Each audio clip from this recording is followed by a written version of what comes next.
आता ऋणशेष श्रीगुरूंना नमस्कार करून फेडल्यानंतर अज्ञानाचा नाश करून महावाक्यापासून उत्पन्न झालेले वृत्तीज्ञान आत्मस्वरूपाचे ठिकाणी अभेदाने राहत असते.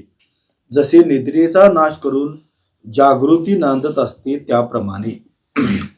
पाठीमाला आता हे 4थं प्रकरण आपलं चालू आहे अमृतानुभवाचं. पहिलं प्रकरण आहे शिवशक्ती समावेश, ईश्वराची कृपा संपादन व्हावी, हे पहिलं प्रकरण आहे. जगात कोण आहे हे त्याच्यात सांगून ठेवलेलं आहे. कारण का सगळे आपल्या परमार्थाला प्रतिबंध करणारा कोण असेल तर हा विश्वाभास आहे. आणि त्या विश्वाला कारण असणार जर एकदा कळलं आपल्याला तर तो विश्वाभास मावळतो आणि अभेदातनं आपल्याला तिची दृष्टी दर्शन होतं. द्वैताचा पूर्ण काय होतो, निराश होतो. आणि सांगण्यासाठी दुसरं प्रकरण आहे सद्गुरूंच्यासाठी. दुसरं प्रकरण काय आहे? सद्गुरूंचं स्मरण.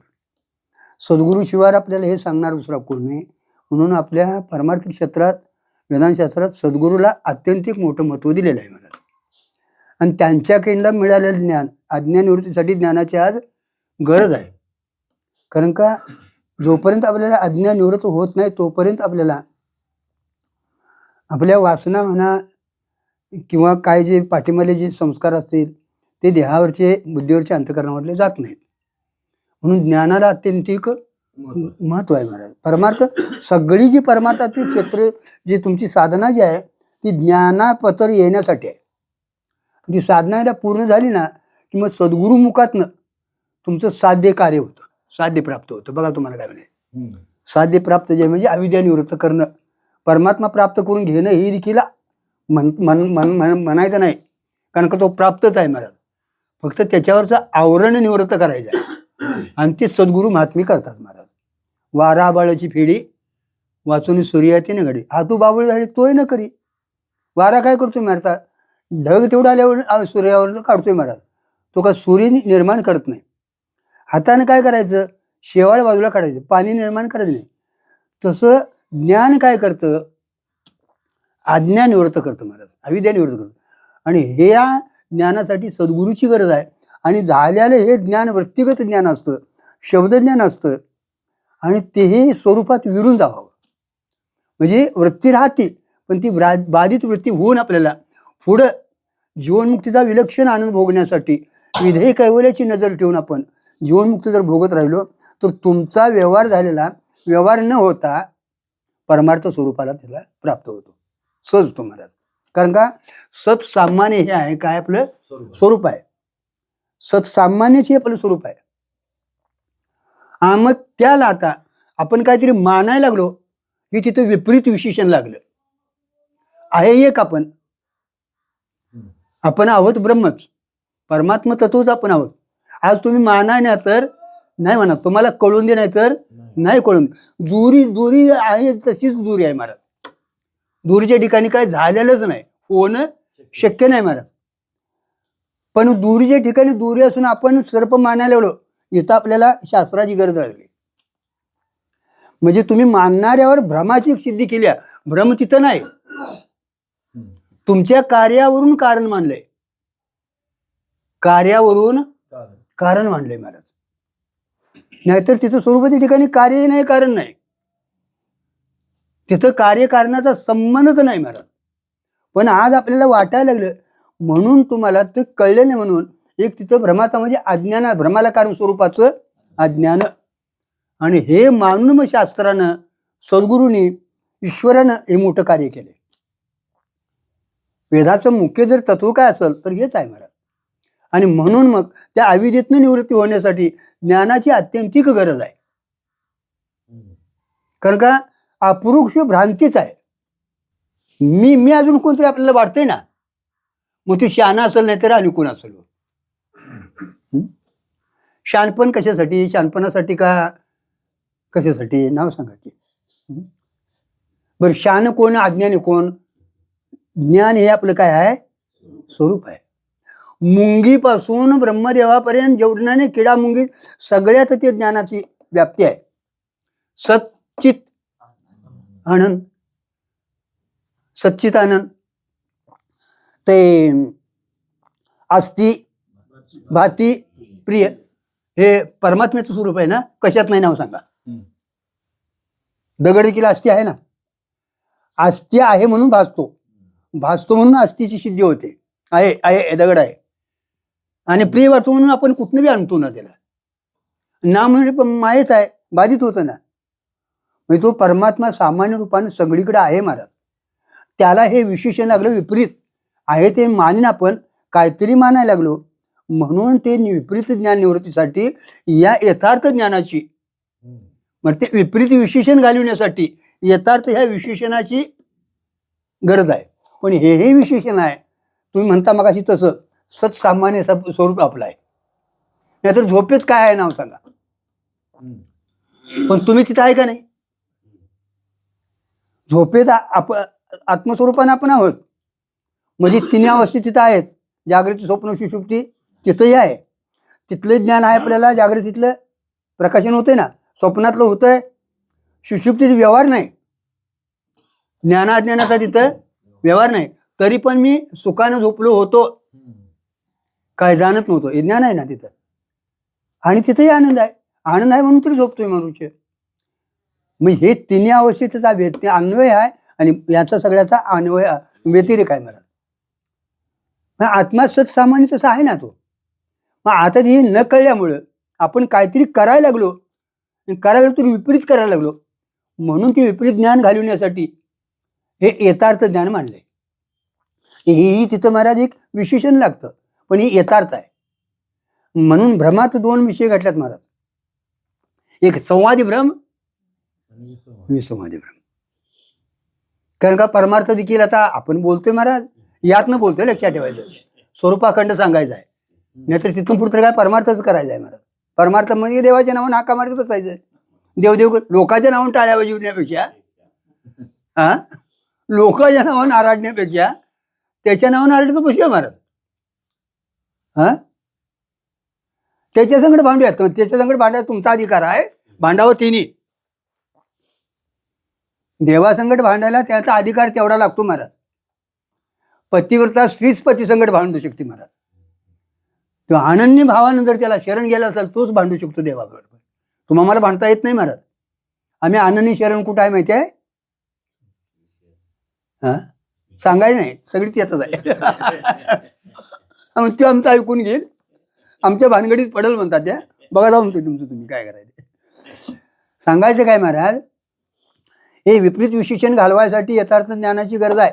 पण तेही ज्ञान, शब्द ज्ञान हे नाचवतं माणसाला. बाकीची पिशाची उतरतात, हाडळ घातली आहे महाराज. इथं शास्त्रानं ही ज्ञान पाठीमागं लागणं म्हणजे ही हाडळ आहे.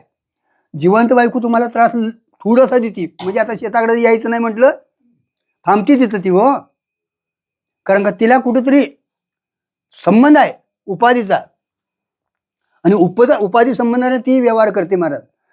पण हाडळ होऊन गेली का नाही की जो उपाधीचा निराश झालेला असतो, बाद झालेला असतो, आणि ती पाहिजे त्या ह्याच्यातनं मनोवेगानं जाते. म्हणजे तुम्ही कुठं जरी गेला सा, तुमच्या अगोदर ती बांधावर जाऊन बसलेली असते. का सांगू तुम्हाला, ती ह्याच बांधावर बसत होती, तुमच्या चित्तात येते ना. बघा तुम्हाला काय म्हणायचं, तिची हीच जागा बसतेली, तिथेच भांडी घासत बसलेली होती. म्हणजे तुमच्या चित्तातनं ती जातच नाही. आणि ही हाडळ ज्ञान रूपानं तुम्हाला तरी त्रास देणार, पण जग बिघडणार आहे. लोक म्हणतात ज्ञानी माणसांनी आता सुधारावं. कुणी सुधारावं? ज्ञानी माणसांनी सुधारावं म्हणजे ती ज्ञानी सुधारणा करून घ्यायचं ज्ञान असतंय काय? ज्ञान सगळ्याला सुधारणा करते ज्ञान, त्यालाच ज्ञान म्हणायचं. म्हणून हे तिसरं प्रकरण मुद्दाम तेवढ्यासाठी गाठलं. हे बघा गुरुजी, निवृत्तीनाथांना माहिती नव्हतं का ज्ञानोबराय कोण आहे ते? अरे कैवल्याचा पुतळा प्रगटाला का जन्माला आला? शब्द तरी कसे आहेत बघा. प्रगट होणं वेगळं आणि जन्माला येणं वेगळं. प्रगटाला भूतळा चैतन्याचा जिव्हाळा. तुमचं आमचं जे सगळ्यांचं चैतन्य आहे ना, त्याला जिव्हाळा रूपानं तो आहे. जिव्हाळा कळलं का? जिव्हाळा तिथं असून त्याच्यातनं मग पाठात भोग सगळे निघतात. मूळ जीवाला तो आहे, प्रगटाला भूतळा, पुढं काय चैतन्याचा जिव्हाळा ज्ञानोबा. ज्ञानोबा माझा. म्हणजे ज्ञानोबा कोण आहे ते सांगितलंय मला.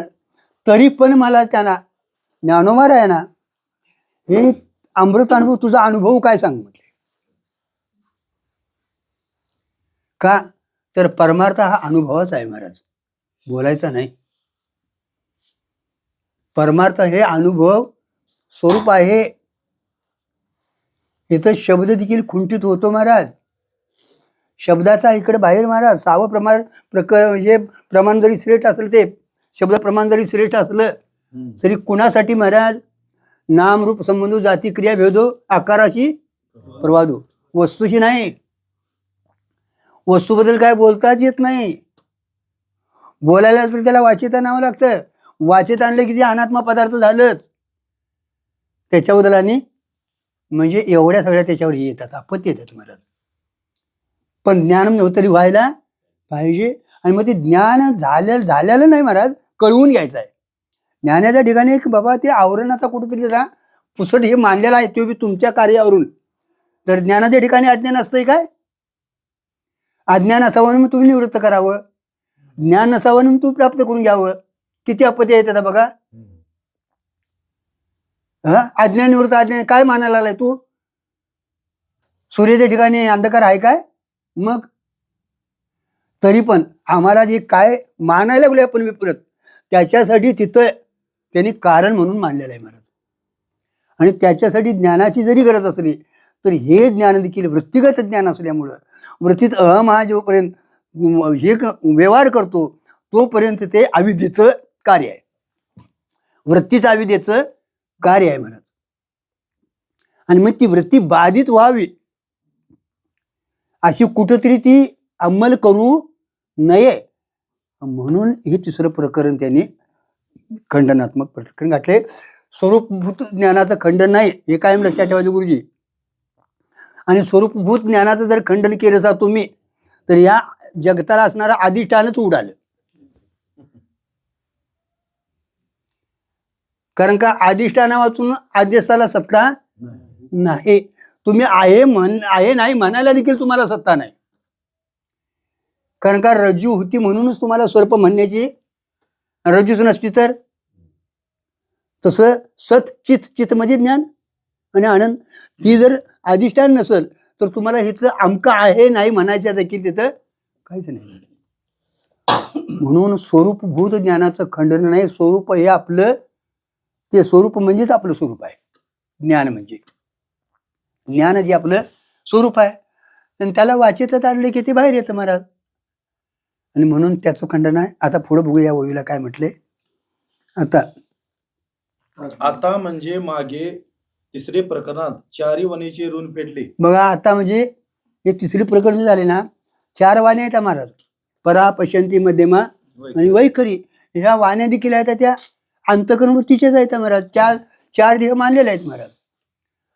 4 देह मानलेले आहेत. तुम्ही ऐकायला आलाय, मग ते कानावरलं काढा आणि इकडं कुठंतरी येऊन बघा, नाहीतर आम्हाला भ्या वाटते हो काहीतरी बनले असून ते चांगली गोष्ट आहे. श्रवणाच्या ठिकाणी श्रवणासारखंच बसायचं असते महाराज, लक्षात ठेवायचं. श्रवणातच मोक्ष आहे महाराज. पण श्रवण व्हायला महाराज कितीतरी आयुष्य घालवावं लागतील महाराज. कानी ऐकली मात किती वेळ लागतोय महाराज? किती वेळ लागणार महाराज? तुम्हाला तुमचं नाव सांगितलं किती वेळ लागतोय महाराज? मी काय म्हणायला युगपत आहे महाराज. पण तेवढा अधिकार याला अनेक जन्म घालावे लागतील, अनेक जन्म अनेक युग जातील महाराज. 12 वर्षे राहिला त्यात आत, तरी पण जाता जाता झालं नाही. बाबांना सांगून झालं नाही. बाबा म्हणजे जगताला अधिष्ठान असणारा शास्त्रद्वारा व्यासमहर्षी कोण आहेत महाराज? पण एवढ्यावर भागलं नाही महाराज. असो महाराज. हे तिसरं प्रकरण जे आहे झाले पाठीमाग 4 वाण्या आपल्या येतात. परा, पश्यंती, मध्यमा, वैखरी. 4 देह मानल्यात. स्थूल देह, सूक्ष्म देह, कारण देह आणि स्फुरण, त्याला महाकारण देह म्हटले महाराज. आणि स्फुरण जिथनं झालं तिथनं तुमच्या अहमला सुरुवात झाली. आणि त्याच्या पलीकडे म्हणजे निकळ स्वरूप आहे, आवाजची स्थिती आहे त्याची, त्याच्यामधून काय बोलता येत. कारण का बोलायचं म्हटलं की तुम्हाला सापेक्षित भाव धरून बोलावं लागतं. बरोबर आहे गुरुजी? सापेक्षित पुढे काहीतरी समोर ठेवून द्वैत काहीतरी स्वीकारून तुम्हाला बोलावं लागतं महाराज. इथं बोलायला दुसरा कोण नाही आणि त्याचं वर्णन करायला देखील तो वर्णन करायचा विषय नाही महाराज. म्हणून चार वाणीचं ऋण फेडण्यासाठी तिसरं प्रकरण म्हणजे तुम्हाला वृत्तिगत ज्ञान झालेलं. कारण का अहम ही वृत्तीनं धारण केलेलं आहे, हे लक्षात ठेवा. आणि त्या वृत्तीने धारण केलेलं असल्यामुळं त्या वृत्तीला ते हे निवृत्त करण्यासाठी या शब्दज्ञानाची गरज होती महाराज. त्यानं कार्य झालं, ते ज्ञान देखील महाराज विरून जावावं. म्हणून तरी ज्ञान गिळून गावा म्हटले महाराज. त्याच्यासाठी माऊलीने देखील म्हटलंय, कापुराची वाती उजळलेल्या दुटी ठाई समाप्ती गाठली. तिथंच ते, कारण का जिथं उठले ना तिथंच ती मुरावं लागतं महाराज. ते तरी का होतं दुसरीकडे का जात नाही? तर त्याला दुसरी सत्ता नाही. जिथं जिथं जे काय उठतंय महाराज ते त्याच्या सत्तेतनंच उठतं. आणि ते उठलेलं सत्तेत नसलं ते मिथ्या असतं, खरं नसतं. खरं असतं ते स्वरूपानं तर दुसरी कुठंतरी गेलं असतं, दुसरीकडे गेलेला आणि परत आला असतं त्याच्यात. म्हणजे आहे त्याचे असते ती विरून जावं महाराज. मग ते त्रास देत नाही हो. सगळं समाधानासाठी आहे की नाही? हा, मग याच्यात समाधान चावाचावे समाधान होते का काय होते हो? आणि म्हणून हे तिसरं प्रकरण जे आहे ना ते तुमच्या आमच्यासाठी आहे, ज्ञानोबांच्यासाठी नाही. पण ज्ञानाचं जे खरं बीज येविले स्वरूप त्याचा वेले गेला हे रूप आहे. माऊलीचाच अभंग आहे ना तो.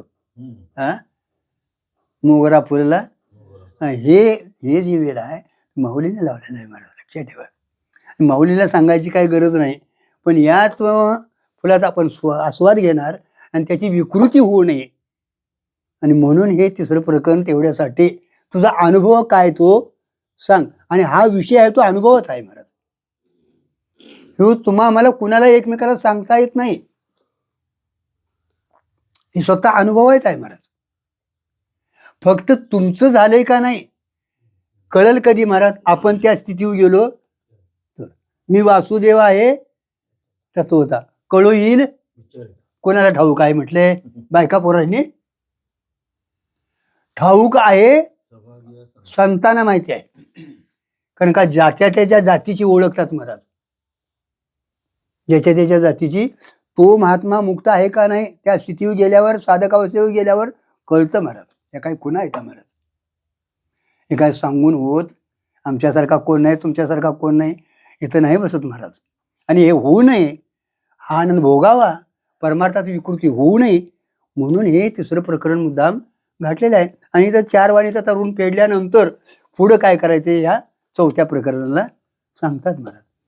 आज अमृतानुभव आपण श्रवण करतोय. गुरुजी खरोखर आपलं मोठं भाग्य आहे. पण भाग्यात येणारे जे काय कसपाट असेल ते आपण प्रयत्नाने काढायचे. आता लोकांच्या नादाला लागायचं म्हणजे काय लोकांच्याकडे जायचं नाही असं नाही. कोणी काय म्हटलं तर इथं घ्यायचं नाही, बरोबर आहे. तर एकेवेळेला जरी पूर आला तर लवाड्यासारखं असं राहायचं, होतं तसं उभं राहायचं. हां, ताट व्हायचं नाही, मग ते मोडून पडेल. कारण का आपलं कार्य अजून करायचं आहे ना, आपल्याला अजून आपलं कार्य करायचं आहे. आणि ते कार्य होईचूर मला सहज राहायचं. आणि तिथं इथे गेलं की सहज राहा म्हणायचं देखील करायचं, सहजच होतं ते. आणि सहज होणं याचं नाव झालं म्हणायचं. प्रयत्नानं अजून करायला लागते ना, अजून झालेलं नाही. बघा तुम्हाला काय म्हणायचं आहे. आता म्हणजे मागे तिसरे प्रकरणात चारी वणीचे ऋण फेडले म्हणजे अविद्या ज्ञान रूपाने उरते, परंतु तीही राहू नये असे सांगितले. बघा आता बरे पाठीमागे 3 प्रकरण झाली. 3 ज्ञानापत्र झाले आणि ज्ञानाचंही खंडन केले. आता ते 4 वाणीचे ऋण फेडले महाराज. आणि 4 वाणीचे ऋण फिटून म्हणजे राहू नये म्हणून ते सांगितलं महाराज. वाणी आहेत आपल्याला, आणि वाण्या जरी म्हणल्या तर त्या देह संबंध नाहीत. आणि देह म्हणजे हे सगळे काय आहेत, अनात्म पदार्थ आहेत. आणि आत्मा आणि अनात्म हे पृथक्करण आहे, वेगळं आहे महाराज. केवळ आत्माच आत्माच आहे महाराज. आत्माच्या ठिकाणी अनात्म्याचा कसलाही संबंध नाही महाराज. आणि त्या ठिकाणी तुम्ही स्थिर राहावं म्हणून पाठीमागे सांगितलेलं आहे. राहू नये. कारण आत्मा स्वयंप्रकाश आहे, तिथे ज्ञान व अज्ञान दोन्ही नाही. झाले का? आत्मा स्वयंप्रकाश आहे हो, त्याचं ज्ञानही नाही आणि अज्ञानही नाही. अज्ञान तरी नाहीच महाराज. मग ज्ञान का नाही? ज्ञान म्हणणेपणा नाही. ज्ञान हे त्याचं स्वरूप आहे. सूर्याच्या ठिकाणी अंधकार तरी नाहीच, मग प्रकाश. आणि प्रकाश तरी काय म्हणत बसायचं महाराज? प्रकाश हे त्याचं स्वरूपच आहे. तसं महाराज आत्मस्वरूपाच्या ठिकाणी अज्ञान तरी नाहीच महाराज, पण ज्ञानी का? ज्ञान वाच्यता नाही तिथं. वाच्यता म्हटलं की वाच्य भाव तिथं सिद्ध झाला आणि काहीतरी भेद होतो. आणि भेद म्हटलं की तो तुम्हाला घाताला पात्र आला. तो कोणाचाही विषय होत नाही. झालं झालं कोणाचाही विषय होत नाही. कारण का? ज्ञान म्हटलं ना, विषय भाव तिथं आला. ज्ञाता ज्ञान दिय, ध्याता ध्यान दिय, कर्ता कर्मक्रिया, त्रिपुटी आली ना. आणि त्रिपुटी सगळी कसली आहे? अविद्येचं कार्य आहे महाराज. आणि त्रिपुटीच्या अतित्व आहे महाराज. कारण आत्मा व्यतिरिक्त दुसरे कोणी असावे तर आत्मा त्यास विषय होईल, पण दुसरे नाहीच. म्हणून अहम ब्रह्मास्मी ही वृत्ती देखील अज्ञानाचीच कार्य आहे असे वृत्ती ज्ञानाचे खंडन केले आहे. बघा आता या 4 व 5 प्रकरणात परमात्मा कसा आहे ते सांगा. आता तो विषय का नाही? तिथं दुसरं कोण नाही म्हणून. दुसरा असायला मग तो विषय होतो, आणि विषय झाला की तो अनात्मा झाला. कारण का आम्हाला हा विषय आहे, आपण विषयी आहे. विषय म्हटलं की तो अनात्मा झाला. आणि ज्ञान हे त्याचं स्वरूप आहे महाराज. म्हणून तो ज्ञानाला विषय व्हायला ज्ञानच हे त्याचं स्वरूप आहे. म्हणून हे तिसरं प्रकरण खंडन केलंय. आता म्हणजे वृत्ती ज्ञानरूप अज्ञानाचा नाश केल्यावर, आता म्हणजे वृत्ती ज्ञानरूप अज्ञानाचा, वृत्ती ज्ञानरूप अज्ञानाचा घटने महाराज. अज्ञानाचाच अज्ञान असं नाही म्हटलेलं महाराज. कारण का? अहम ब्रह्मास्मी हे वृत्तिगतच आहे, आणि वृत्ती ती अज्ञानाचं कार्य आहे. आणि त्यातनं निघणारं कार्य ते अज्ञान स्वरूप होतं. म्हणून त्याचं खंडन करण्यासाठी झाल्यानंतर आता म्हणजे वृत्ती ज्ञानरूप अज्ञानाचा नाश केल्यावर केवळ ज्ञानच अभेदाने आपल्या स्वरूपात नांदते. बघा, वृत्ती ज्ञान झाल्यानंतर, खंडन झाल्यानंतर केवळ केवळ केवळ ज्ञानच स्वरूपानं आपल्या ठिकाणी नांदतं महाराज. वृत्ती ज्ञान गेले म्हणजे खरे अज्ञान गेले, व वृत्ती ज्ञानाशी अज्ञान गेले म्हणजे खरे शुद्ध स्वरूप भूत ज्ञान उरले समजावे. बघा, वृत्ती ज्ञान गेलं की अज्ञान गेलं म्हणायचं. कारण का? जोपर्यंत वृत्तीचा आहे मी कोणतरी, तोपर्यंत ते वृत्तीचंच कार्य आहे महाराज. वृत्ती ज्ञान गेलं की अज्ञान पूर्ण गेलं, आणि अज्ञान पूर्ण गेलं की राहतं ते ज्ञान म्हणा. त्यालाच केवळ ज्ञान म्हणायचं.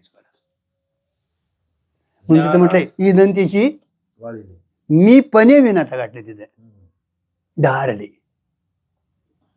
ते रूप पाहिजे आपले आपण. आता इथं बघायचं ते आपलं आपण असंच आहे म्हणा. व्यवहार करायचो असाच आहे महाराज. व्यवहार करताना देखील तो मी असं येत आहे कामा नाही हो गुरुजी. आणि खरं म्हणजे महात्म्याच्या ठिकाणी ते मी तूपणा राहूच नाही. माऊलीने देखील तुम्ही महेशाच्या मूर्ती कशातनं म्हटलं? मी एक तुम्हाला सांगणारा, माझे तुम्ही शिष्य नाही महाराज. ज्ञानातील शुद्ध स्वरूपभूत ज्ञानापर्यंत जात नाही, म्हणून जीवनमुक्तीमध्ये बाधित ज्ञान मानले आहे. ज्ञान अज्ञान अतीत असणारं शुद्ध ज्ञानापत्र आपण जाऊ शकत नाही, म्हणून जीवनमुक्ती ही मानलेली आहे. कारण का? व्यवहार अजून आपल्याला प्रारब्ध जायचं व्यवहार होतो ना, आणि म्हणून ही जीवनमुक्ती ही मांडलेली आहे महाराज. वृत्तीज्ञान, विषयानंद आणि व्यावहारिक प्रातिभाषिक सत्ता हे 3 संगती लावण्याकरता मांडलेले असले तरी हे तिन्ही खोटे आहेत. पारमार्थिक सत्ता, स्वरूपभूत ज्ञानानंद हे खरे आहेत. काय नाही. वृत्तीज्ञान, विषयानंद आणि व्यावहारिक प्रातिभाषिक सत्ता. वृत्तीज्ञान, व्यावहारिक, विषयानंद आणि व्यावहारिक प्रातिभाषिक सत्ता. आता हे 3 संगती लावण्याकरता मानलेले असतात. 3 मानलेले आहेत. एक पारमार्थिक सत्ता, प्रातिभाषिक सत्ता आणि आपली व्यावहारिक, हे संगत लावण्यासाठी मानलेलं आहे महाराज. नाहीतर सत्ताच नाही, सत्ता एक धन्याचीच. पारमार्थिक सत्ताशिवाय दुसरी सत्ताच नाही. मग तुम्ही मानायला आहे दुसरं काहीतरी म्हणून तिला प्रातिभाषिक सत्ता दिलेली आहे. व्यावहारिक सत्ता इथं बसवतच नाही महाराज. कारण का दिसतं ते सगळं प्रातिभाषिकच आहे.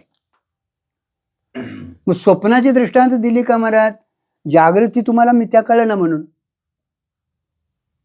नाहीतर स्वप्न जसं ते आपल्याला आहे ना तसं ही दीर्घकालाचं स्वप्नच आहे महाराज. दीर्घकालाचं हे स्वप्नच आहे महाराज. कारण का हे मिथ्या ठरतं ना. जाग झाल्यावर स्वप्न काय होतं? मिथ्या ठरतं. मग त्या जागृतीला त्या स्वप्नाला काय कारण कोण आहे? निद्रा आहे. हा, निद्रा गेली की स्वप्न काय ठरतं? मिथ्या ठरतं. मग आता ही ज्ञान झाल्यानंतर हे काय कुठं सत्य राहतं महाराज? हा, नाही दीर्घकाळात स्वप्न आहे. जागृती ठेवून दीर्घकालाचं. हा, काय बोला कचून बोला ना. काय ते बोला की बोला ना. अहो एवढं का जागृती दीर्घकालाची. दीर्घकालाचं स्वप्न आहे. दीर्घकालाचं नाही, खरं स्वप्न हेच आहे. कारण का अनाधिकारी अविद्येच्या निद्रेत म्हटले ना. बदबद हे बघा गुरुजी, ते स्वप्न ती निद्रा कोण तुम्हाला सांगायची गरज नाही. त्या निद्रेतून उठवायची गरज नाही. अहो हीच निद्रा आपल्याला कळालेली नाही. ही निद्रा म्हणजे स्वरूपाचं अज्ञान. आणि त्या अज्ञानामुळं जग नसल्याला भासायला लागलंय महाराज. रजूच्या ठिकाणी कुठं सर्प हा नाव सांगा. हा, मग त्या रज्जूच्या अज्ञानामुळे सर्प भासतो ही कळलेलं नाही म्हणून सर्प सत्य वाटायला लागलंय महाराज. तर आपल्या स्वरूपाच्या अज्ञानामुळे महाराज जग नसलेलं वाटायला लागलंय. जग कुठं आहे नाव सांगा. जग नावाचा पदार्थ काय सिद्ध होतो का बघा. कोणीकडे तुम्ही विचार करा. कार्यकारण भाव देखील दावलेला आहे त्याने. का तुम्हाला एकाकी पेलं ना म्हणून. स्वरूपाध्यास आणि संसर्गाध्यास का सांगितले महाराज? अध्यास एकच आहे पण स्वरूपाध्यासात आपल्याला कळना नाही मग दिसतंय का. तिथं आणि शंका घेतली तिने. रज्जूचं ज्ञान झाल्यानंतर सर्पाचा अत्यंत अभाव होतो. ब्रह्मज्ञान झाल्यानंतर या जगताचा अत्यंत अभाव व्हायला पाहिजे. तो होत नाही. जग परिस्थितीला येतं. मग तिथं संसर्गाध्यास दावला त्याने. संसर्गाध्यास दावला. त्या स्फटिकाच्या खाली फुल आहे ना तसं या जगताच्या खाली अधिष्ठान आहे. आणि त्याची सत्यता घेऊन हे नांदायला लागले. नाहीतर ह्याला सत्ता नाही महाराज. मग तुम्हाला कार्यकारण दावत होता. अध्यारोप अपवाद केला ना. अपवाद करीत गेले की तुम्ही कुठं जाता? त्या कारणापत्र जाता. आणि कारणाचा तिथं अत्यंत अभाव होता सांगितले ना. स्वरूपाच्या ठिकाणी अज्ञानाचा अत्यंत अभाव आहे. तसं एकदा त्या अधिष्ठानावर गेला ना ते अज्ञानच सिद्ध होत नाही महाराज. मग राहतंय ते राहतंय. म्हणजे मूळ जाग्यावर येतो महाराज. म्हणून ह्या मानलेल्या 3 सत्ता ज्या आहेत त्या सत्ता खऱ्या नाहीत. तुम्हाला ही जागृती मिथ्या सांगायची आहे महाराज. ते स्वप्न मिथ्याच आहे महाराज. तिथं कशाला घेतात? ते स्वप्नातलं स्वप्न आहे. ते स्वप्नातलं स्वप्न आहे महाराज. त्या 9 सत्ता सांगितल्या तेवढ्यासाठी महाराज. जागृती जागृती जागृती जागृती स्वप्न जागृती सुषुप्ती स्वप्न स्वप्न स्वप्न जागृती स्वप्न सुषुप्ती सुषुप्ती सुषुप्ती सुषुप्ती जागृती सुषुप्ती स्वप्न. ही 9 अवस्था तिन्हीच्या 9 दिल्या. पण अवस्था एकच आहे. पारमार्थिक सत्ता आहे महाराज. फक्त आपल्याला हे कळलं ना की मिथ्या हे होईना महाराज. आणि म्हणून हे सगळं सांगावं लागलं. जरी काय सांगितलं महाराज तर त्या स्वरूपाच्या ठिकाणी अज्ञान तर नाहीच महाराज. आणि अज्ञान निवृत्ती मानण्यासाठी ज्ञानाचं एक तिथं महाराज गणित सोडवायसाठी एक क्षय म्हणून घेतलेला आहे. बरोबर आहे. हे मोठं काम केलं आहे महाराज. आणि तिथं ते क्षय देखील गणित सोडल्यावर सोडवून द्यायचं तसं. कारण का वृत्तिगत अज्ञान आहे आणि त्याला निवृत्त करायला देखील वृत्तीची तिथं गरज आहे. आलं का लक्षात? कारण का समान सत्तेत साधक बाधक व्यवहार होतो. पारमार्थिक सत्यात व्यवहारच नाही महाराज. तिथं काय आहे नाही मान्यपणा देखील नाही महाराज. मग तिथं आहे म्हणायला तुम्ही इकडं म्हणून आता नाही म्हणायचं तिथंच. म्हणजे तिथं अज्ञान तरी नाहीच महाराज आणि वृत्तिगत ज्ञानही तिथं नाही, निखळ केवळ सत्सामान्य त्याचं स्वरूप आहे. पारमार्थिक सत्ता स्वरूपभूत ज्ञानानंद हे खरे आहेत. झालं. पारमार्थिक सत्ता म्हणजे स्वरूप ज्ञान आनंद हेच एक तिथलं खरं आहे. त्याला पारमार्थिक सत्ता म्हटले महाराज. मग आता ती जागृती आल्यानंतर जसं ते स्वप्न मिथ्या ठरतं, तसं स्वरूपभूत जागृती म्हणजे पारमार्थिक सत्य आपल्याला द्यायला पाहिजे. म्हणजे मी अमका तमका असला तसला हे तरी जायलाच पाहिजे महाराज. पण मी ज्ञानी आहे, माझं आता सगळं गेलंय, मी सगळं सोडलंय, हे देखील जायला. गुरुजी म्हणायचे तू सगळं सोडलंयस, ते सोडलंय हे एवढं सोड म्हणजे झालं. आम्ही सगळं सोडलंय, आम्ही सगळं सोडलंय हे जे म्हणतोस ना, तेवढं सोड म्हणजे झालं. आणि तेच महाराज सुटत नाही लवकर. बघा, माणसाने कापड काढून टाकाय गाळले त्यात, हा देह देखील पडेल महाराज. पण हातलं जे रंगलेलं आहे अनेक जन्माचं महाराज, ते एका कापडावर एका देहावर नाही महाराज, अनेक जन्माचं आहे, अनेक युगाचं म्हणा, जन्माचं काय घेऊन बसलाय महाराज. आणि एवढं सोपं नाही दादा, एवढं सोपं नाही. आहे सोपं, तुका म्हणे सोपे आहे, पण कोण घेतोय त्याला शहाणा म्हटलं. इथं ज्ञाना अज्ञाना अतीत हे बोलकं ज्ञान देखील मला घाताला पात्र. हे बघा, तुमचा घात मी करू शकत नाही. काय म्हणायचं तुम्हाला? तुम्हाला मी 4 शब्द बोललो, काय संबंध? 2 तासभर तुम्हाला काहीतरी वाटलं हो, बोलून तिकडे काय त्याचा माझा संबंध आहे? सुटला संबंध. पण बोलणाऱ्याची विकृती झाली का? काय झालं? दोष झाला का? काय झालं त्याचं? काय पाहिजे त्याला म्हणायचं आहे? अरे कुणाची स्तुती करू नका म्हणून सांगितलंय, तर निंदा करा म्हणून सांगितलंय. मग स्तुती का करू नका? एकाच्या स्तुतीत अनेकांची काय होती? निंदा होती. कारण का अनेक तिथं असायला पाहिजेत. मग तुम्हीच स्तुतीला निंदेला तुम्हीच पात्र झाला, मग तुमचीच निंदा होती, तुमचीच स्तुती होती तिची. आणि जे जे आपण काय करू महाराज, ते स्वतःच्या आत्मघाताला पात्र होते महाराज. म्हणून इथला जो व्यवहार आहे तो अतिशय जोखीमदारीचा आहे. अज्ञान तरी निवृत्त व्हायलाच पाहिजे महाराज. पण आपल्याला त्या अज्ञान निवृत्तीसाठी एक ज्ञानाचा घटक घेतलेला होता महाराज, तो वृत्तिगत ज्ञान आहे महाराज. तेही हळू स्वरूपात निवृत्त होऊन गेल ना. निकळ आनंदाचे डोही आनंद कर, आनंदाचे अंग आनंदाचे. तुका म्हणे आम्हा एकांताचा वास ब्रह्मी ब्रह्मरस शिवधर. एकांताचा वास म्हणजे यात ना इथं आता काही राहिलेलं नाही महाराज. परमात्मा सच्चिदानंद रूप आहे परमात्मा सच्चिदानंद रूप आहे अशी वर्णन केले जाते, तेव्हा सच्चिदानंद ही पदे अशी लावावी. हा बघा, सच्चिदानंद असे वर्णन केले हो, परमात्मा सच्चिदानंद रूप आहे अशी पद कशा लावायची सांगते. बघा हे काय करतंय, बोलू देखील देत नाही. व्यावहारिक प्रातिभाषिक सत्वाच्यांश, पारमार्थिक सतलक्षांश दोन्ही मिळून सत्पदार्था वाच्यार्थ. काय काय बघा, व्यावहारिक प्रातिभाषिक सत्वाच्यांश. आता व्यावहारिक प्रातिभाषिक सत्वाच्यांश सत्व म्हणजे आता सत्य वाचकच आले, पारमार्थिक आणि व्यावहारिक. व्यावहारिक प्रातिभाषिक, प्रातिभाषिक. पारमार्थिक सतलक्षांश दोन्ही मिळून सत्पदाचा वाच्यार्थ. पारमार्थिक आणि सतलक्षांश सतलक्षांश दोन्ही पदाचा दोन्ही मिळून सत्पदाचा वाच्यार्थ. दोन्ही पदाचा सत्पदाचा वाचार्थ. व्यावहारिक वृत्तीज्ञान वाच्यांश, पारमार्थिक स्वरूपभूत ज्ञान लक्षांश दोन्ही मिळून चित्तपदाचा वाच्यार्थ. व्यावहारिक वृत्ती ज्ञान वाच्यांश, आता व्यावहारिक वृत्ती ज्ञान वाचांश, आणि पारमार्थिक स्वरूपभूत ज्ञान लक्षांश आता पारमार्थिक स्वरूपभूत लक्षांश दोन्ही मिळून चित्तपदाचा वाच्यार्थ. चित्तपदाचा वाचार्थ. व्यावहारिक विषयानंद वाच्यांश, पारमार्थिक स्वरूपानंद लक्षांश दोन्ही मिळून आनंद पदाचा वाच्यार्थ. या सच्चिदानंद पदाच्या वाच्यार्थातील वाच्यांश टाकला म्हणजे लक्षांश उरलेले खरे आहे. बघा, वाचांश टाकला ना, लक्षांश तेवढा खरं आहे. कारण का वाचांश सगळा व्यवहार होतो. आणि वाचांश घेतल्यासाठी तिथं त्याला मायेचा स्वीकार करावा लागतो. सत्पत्य ब्रह्मचितपत्य माया आलं ना, तुमचं वाचावत आलं ना, चितपद आलं ना, तिथं व्यवहार होतो महाराज. पण ते मायेचं स्वरूप आहे महाराज. सत्पद हे सत्य आहे महाराज.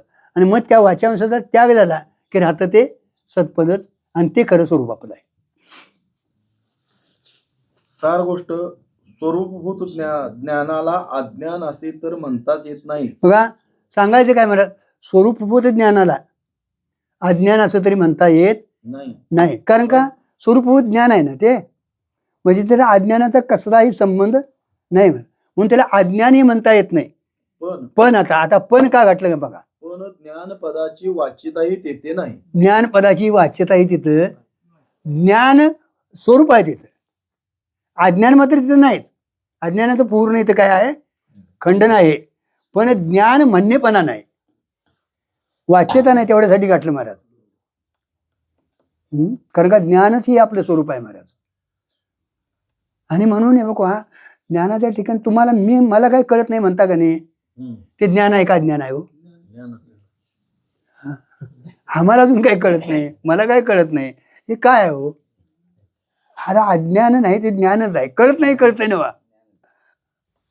त्यास दृष्टांत, जसे आपण आता जागे आहोत, आता आपल्याला निद्रा तर नाहीच, पण जागे आहोत या पदाची वाच्यताही नाही. तसे स्वरूप ज्ञानाला अज्ञान पदाची तर वाच्यता नाही, पण ज्ञान पदाची वाच्यता नाही, पण शून्य आहे असे मात्र नाही.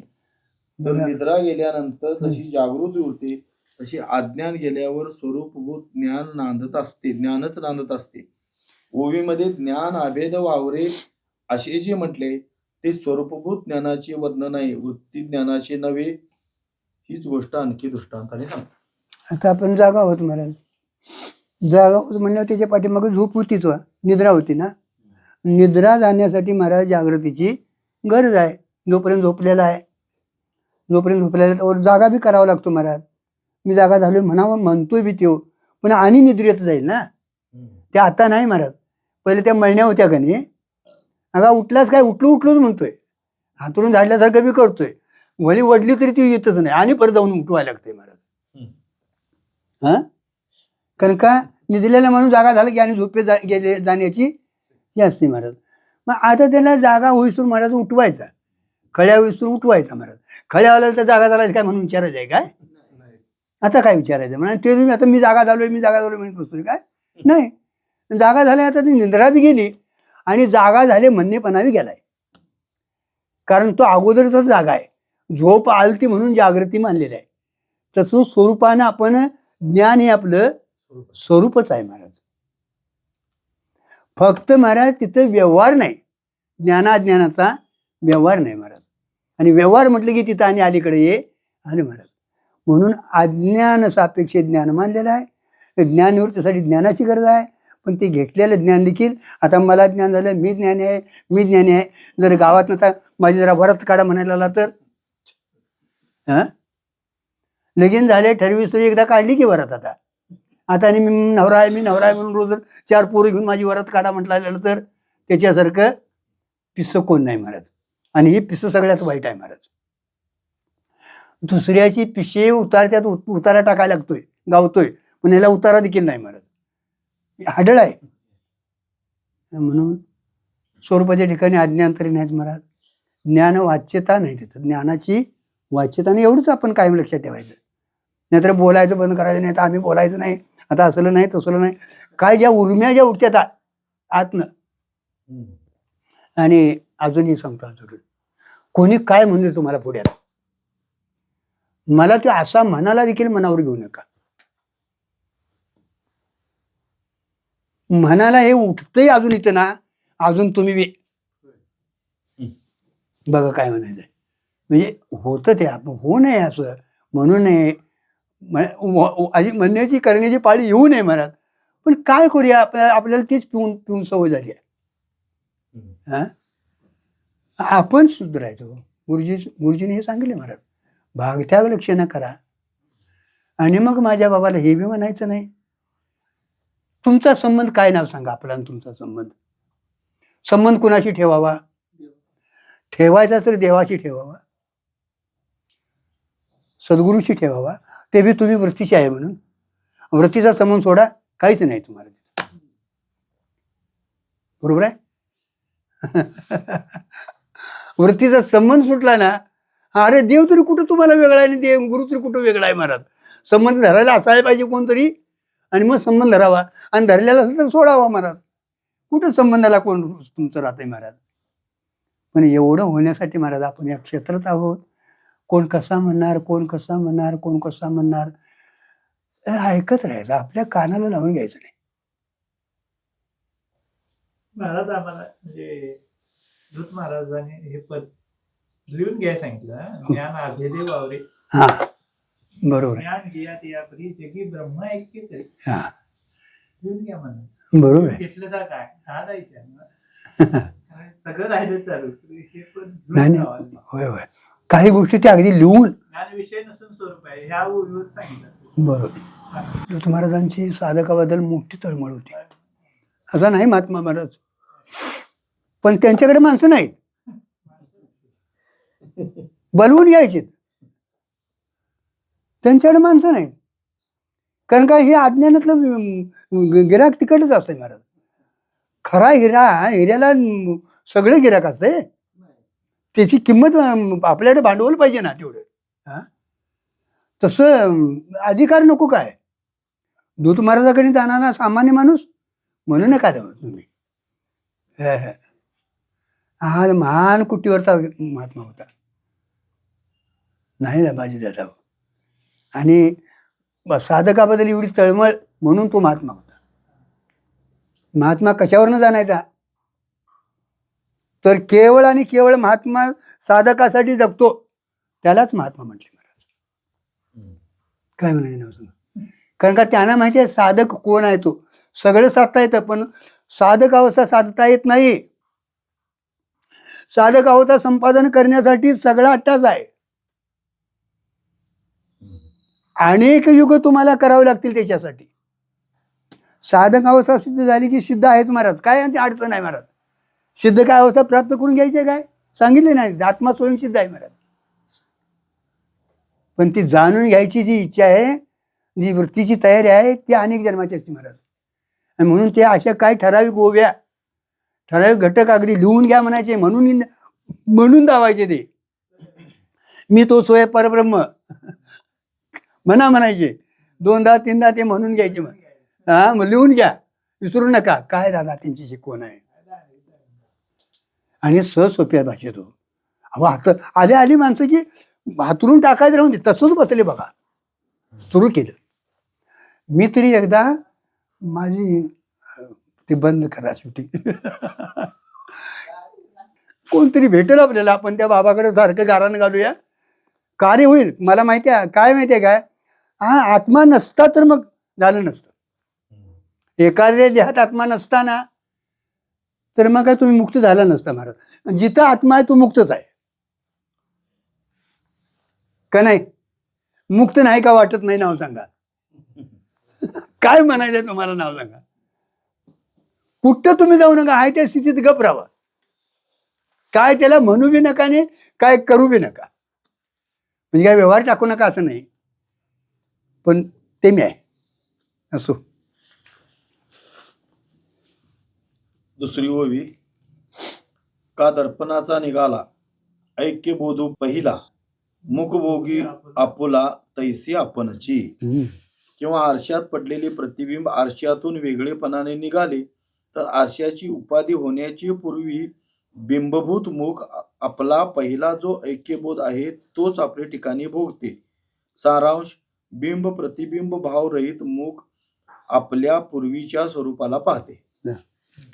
काय आपण आपल्याला बघायला झालं तर एक 2-3 वाद मानलेले आहेत महाराज. आभासवाद आहे, औषधवाद आहे आणि बिंब प्रतिबिंबवाद. हे 3 वाद जे आहेत हे तुम्हाला उपाधिकृत कसा भेद जावतात याच्यासाठी लावून दिलेले आहेत. अभेद आपलं स्वरूप आहे, पण भेद कुठं सिद्ध होतो आणि तो कसा होतो महाराज. आणि भेद जरी सिद्ध असला तरी स्वरूपाला काय धक्का लागत नाही. आरसा आपण जो पाहतो तो आपल्याला प्राप्त करून घेण्यासाठी काय आहे ते बघण्यासाठी. मग आहे त्याने काय बघायचं महाराज? पण बघावं लागतं, कारण का अजून आपण देहात्मवादी आहोत महाराज. हा, मग आता मी कसा आहे काय आहे असं बघावं लागतं. याच्यात बरं काय दर्पण समोर आलं ना की आपल्याच मुखाचं म्हटलं इथं प्रतिबिंब उमटतं, आणि तिकडे प्रतिबिंब आहे म्हणून याला मुख बिंब म्हणणेपणा आलेला असतो महाराज, लक्षात ठेवायचं. आता जरी आरसा पुढं आरसा नव्हता तर आपण होतो का नव्हतो? होतोच. आरसा आल्यावर आपण तिथं आलोय असं वाटतंय, तिथं हे काहीतरी आहे असं वाटतं. असं जरी वाटलं तरी आता तिथं काय दुसरं आहे नाही नव्ह का? मग बिंब प्रतिबिंबवाद का श्रेष्ठ मानला माहिती आहे काय? थोडासा इकंड चटकन तुमची समजूत होती. आता आपल्याला तिकडे दिसतंय, बघतोय कुठं आणि सळलं कुठं करतोय का? तसं का ते? तर आपल्याला माहिती आहे हो, ते त्या आरशाच्या निमित्तानं आलंय, ते खरं नाही. खरं कोणतं आहे? हेच आहे. हे कुठं आलेलं बी नाही, गेलेलं नाही, हेच सत्य आहे. इथं सळलं करायचं असतं, तिकडंच नाही. कारण का ते आरशानं धावलं तर ते खरं नाही. बरं, आता ते आलं आरशात, सळलं वळलं केलं, आरसा गेला, ते आरशानं धावलेलं प्रतिबिंब गेलं, ह्याला बिंब म्हणे पण आला. स्वरूपानं आपण आत्मरूपानं म्हणजे देहरूपानं मुखानं मुख जसं ज्या आरसा आला तरी त्या मुखात काय आलेलं नाही, आरसा गेला तरी मुखात बिंब प्रतिबिंब भाव गेलेत, पण मुख मात्र जसंच्या तसंच आहे. तसं ज्ञान व्हायच्या अगोदर अज्ञान निवृत्तीसाठी ज्ञानाची गरज आहे महाराज. मी एक अज्ञान नाही तर ज्ञानी झालो असं म्हणावं लागतं, पण आता ते गेल्यानंतर मी ज्ञान आहे, मी ज्ञान नाही म्हणायची काही गरज नाही महाराज. आता इथं एक औषधवाद मानलाय का नाही, आभासवाद, बिंब प्रतिबिंबवाद, हे आभास धावतात तिथं मानलेले आहेत. औषधवादावर एक हे येते, आपत्ती येते. ते काय गोष्टी त्याच्यातलं माहिती आहे का? काय आपत्ती ते? औषधवाद काय मानलाय माहिती आहे का तिने? जेवढ्या ठिकाणी वृत्तीला उपाधी लागली तेवढ्याच त्यानं औषध केला आणि त्याला ते अधिष्ठान मानले, बरोबर आहे. आणि मग त्याला तिथं ते घटोपाईचं इथं पटोपाईचं इथं औषधवादाने मांडलेलं आहे. पण तेवढ्या जागेला औषध हे मानलं तर मग आता हे घटाला अधिष्ठान आहे ब्रह्म, घटान बी मी घट आहे म्हणायला पाहिजे. मी घट आहे ते म्हणत नाही महाराज. औषध केलाच ना त्याचा, सगळ्याचा औषध केलाच, प्रत्येकाचा, घटाचा केला, पटाचा केला, तुमचा आमचा देहाचा केला, सगळ्याचा केला. पण ती वस्तू मी ब्रह्म आहे असं, मी आमका जीव आहे असं म्हणत नाही. का म्हणत नाही? तर तिथं ते तमोगुणाचं कार्य आहे. आणि येतं मात्र त्या देहाच्या ठिकाणी त्याचं औषध केला ना, तिथं सत्वगुणाचं अंतकरण आहे, कार्य आहे. तिथं मात्र मी जीव आहे, करता भोगता असं म्हणतं, आणि त्या औषधवादात बसवत नाही. म्हणून सुरेश्वराचार्यांनी आभासवादाला महत्व दिले. मग आलं लक्षात? नाहीतर मग घटाने देखील मी घट आहे असं म्हणायला नसलं जरी आता देण्यात आलं तर नंतर आणि त्याच्यावर चर्चा आपण करूया. असो, मी कळलं काय? बिंब प्रतिबिंबात जरी आरसा घेतलेला असला आपण, तर आरसा घ्यायच्या अगोदर आपण होतोच, बरोबर आहे. आरसा घेतला आपण, जरी बिंब प्रतिबिंबाचा व्यवहार जरी केला तरी त्या व्यवहार करताना देखील आपल्यात काय फरक झालेला नाही. आणि आरसा ठेवला तरी आपण आलेलो बी नव्हतो म्हणून गेलेलो नाही. आरसा आला गेला तरी मुख आहे तसं मुखाच्या ठिकाणीच आहे, त्या ठिकाणी काय झालेलं नाही. तसं अज्ञान निवृत्तीसाठी ज्ञानाची गरज आहे. ज्ञान जरी घेतलं आणि ते अज्ञान निवृत्त झालं, परत ज्ञानही निवृत्त झालं, तरी निकळ स्वरूपानं पण आहे ते तसंच आहोत. आपले मुख प्रत्यक्षच आहे. बघा आपलं मुख आता त्याला बघायची काय गरज नाही हो. आता इथं मुख गाठलं, तिथं मात्र बिंब प्रतिबिंब वाद दिला, म्हणणेपणाला. ते बिंब प्रतिबिंब का म्हणे दिला, तर ते प्रतिबिंब पुढे मानायला लागलं म्हणून त्या मुखालाच बिंब हे संज्ञा दिली, त्याला म्हणणेपणा गेला. पण मुख मात्र जसेच्या तसं आहे महाराज. तसं ते जीव मानत होता म्हणून ब्रह्म म्हणणेपणा तिथं आलाय. जीव ब्रह्म गेलं, जीवदशा गेली, ब्रह्म गेलेलं नाही, ब्रह्म म्हणणेपणा गेला घालवायला. आहे तसंच आहे महाराज. नाहीतर आम्ही ब्रह्म आहे, आम्ही ब्रह्मास्मी म्हणत बसायची काही गरज नाही महाराज. आपले मुख प्रत्यक्ष आहे, प्रत्यक्षाचा विषय नाही. बघा आपलं मुख प्रत्यक्ष आहे. प्रत्यक्ष आता आपण आहोत हो. प्रत्यक्षाचा विषय म्हटलं की हा घटपट आला बघा, याला विषयी भाव होतो, त्रिपुटी येते महाराज. आपलं मुख प्रत्यक्ष आहे गुरुजी, प्रत्यक्षाचा विषय नाही. पण आपल्याला विषय व्हावाच वाटतो हो. हा. अच्छा बघा मग तेच काहीतरी आरसाच काय महाराज, माझं नाव हे आलं नाही या पत्रिकेत, आलं माझं नाव या पत्रिकेत आलं नाही, मग ते देवाच्या देखील पाया पडायला जायचं नाही. काय आमची केवढे महाराजी नावासाठी आणि याच्यासाठी धडपड चालली आहे हो. अरे कुठं कधी घेतलंय ते जायला एवढी फजिती चालली आहे. हा, आणि त्यातनं सगळे हे गोळा केलेलं कवाचं जायचं का बाबा. बरं चिंध्या सोडून बघा, तुमची गठडी सोडून बघा, एका गठड्यात किती चिंध्या आहेत त्या, किती जन्माचा आहे हो. हा, अनेक जन्माचं आहे, अनेक कोटी जन्माचं. एक योनी. आणि कुठं 2 कीर्तनं झाली महाराज, जरा बुद्धी चांगली असती, बोलतंय चांगलं हो, येतात बोलतंय, चांगली गोष्ट आहे, तेवढं झालं नाही. कलचं आमची कीर्तन बघ, ऐका जरा, ऐकूया थांब जरा, ऐकूया नाही असं नाही महाराज. बघा ना अजून कुठं आपण आहे काय महाराज. अहम ब्रह्मास्मी वृत्ती जरी तर खपत नाही महाराज, तर बाकीचं कसं सण होईल हो. हा, बरं हिथं नाही झाल्यावर, हिथं नाही गेल्यावर आपलं कल्याण आहे काय बघा, राहून दे. तुमचं होईत असेल बाकीच्यानं कल्याण, ठेवा येऊ बाजूला. ह्याला कोणी विचारित नाही, ह्याला व्यवहारात काय, ह्याला सत्ता नाही, कुठं काय असं झालं तर काय, असं तुम्हाला वाटत असेल ना, हे राहून दे, तुमचं या कल्याण करून. त्याचं काय बिघडायला लागलंय. नाही गुरुजी आम्ही केलं, काय बिघडणार नाही, आम्ही अहंकार सोडला. कुणा संतांचं बिघडणार नाही का, देवाचं बिघडणार आहे का, जगाचं बिघडणार आहे, बिघडणार कुणाचं. मग आपलं आपण सुधारणा करायची का लोकांची सुधारणा करायची.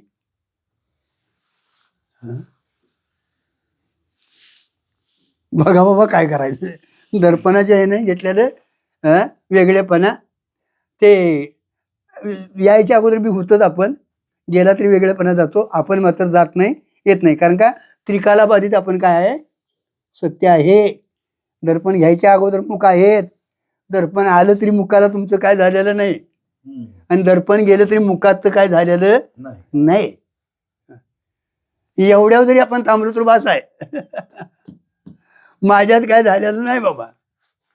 स्वप्न पडलं, निद्रा आली, स्वप्नातला बाजार सगळा झाला, ते आला गेला तरी मी जसाच्या फटकुरातच आहे.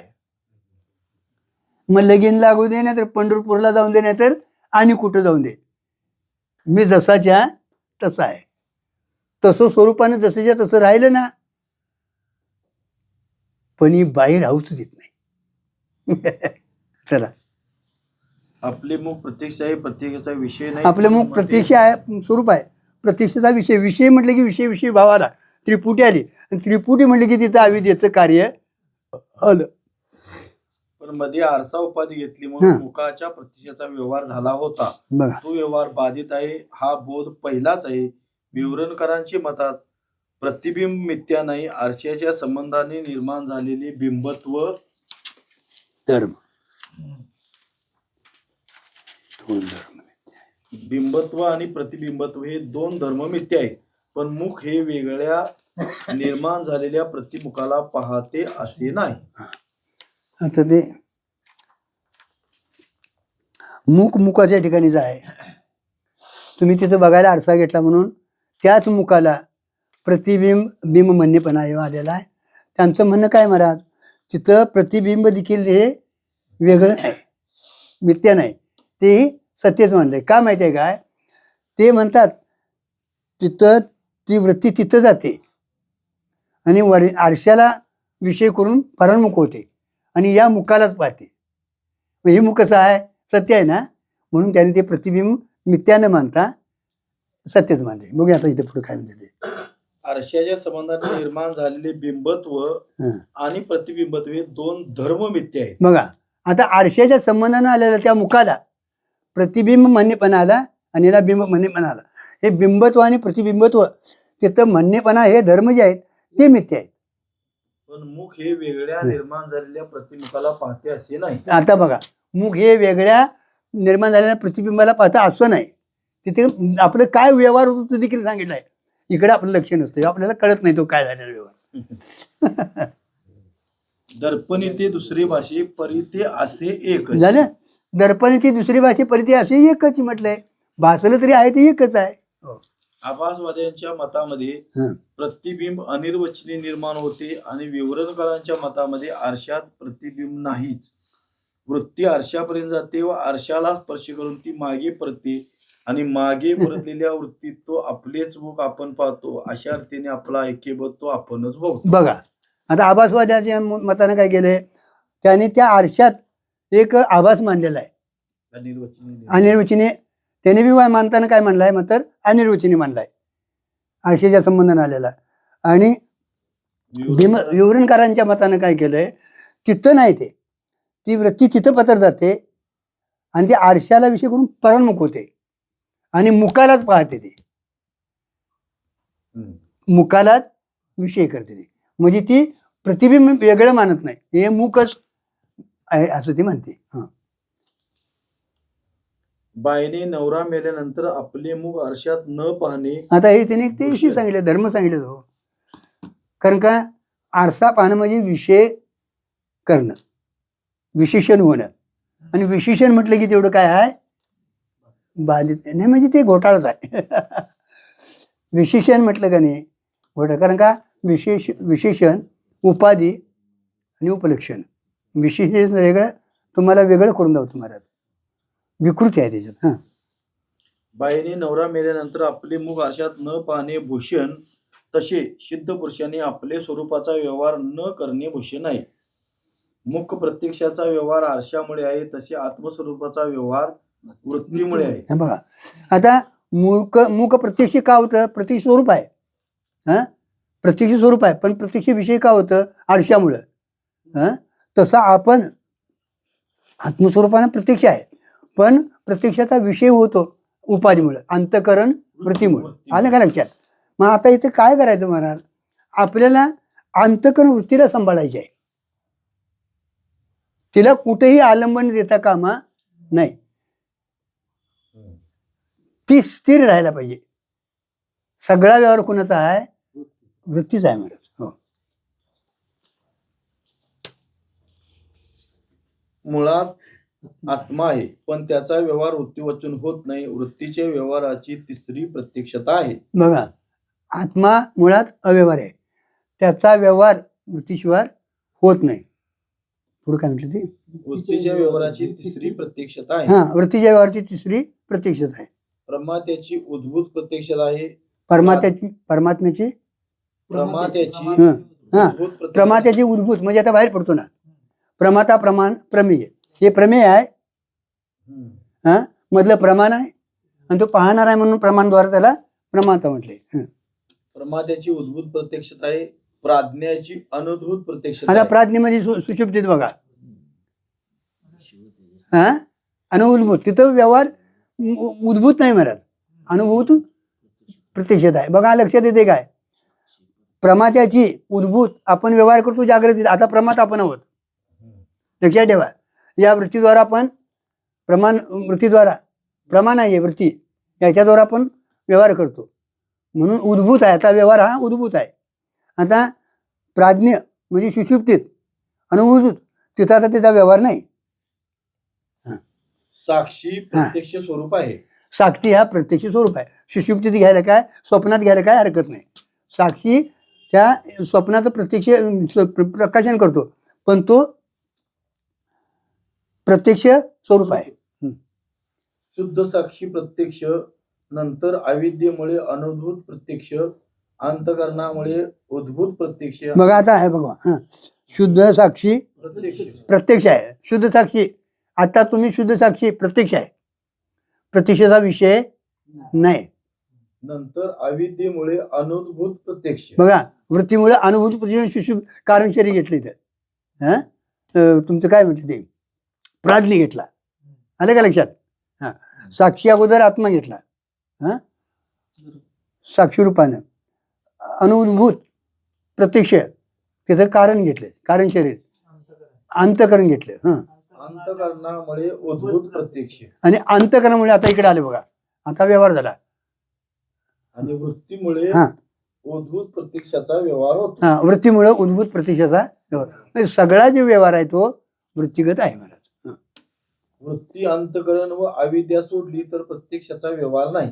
वृत्ती अंतकरण आणि अविद्या सोडली तर प्रत्यक्षाचा व्यवहार नाही, प्रत्यक्ष स्वरूप आपण आहोत.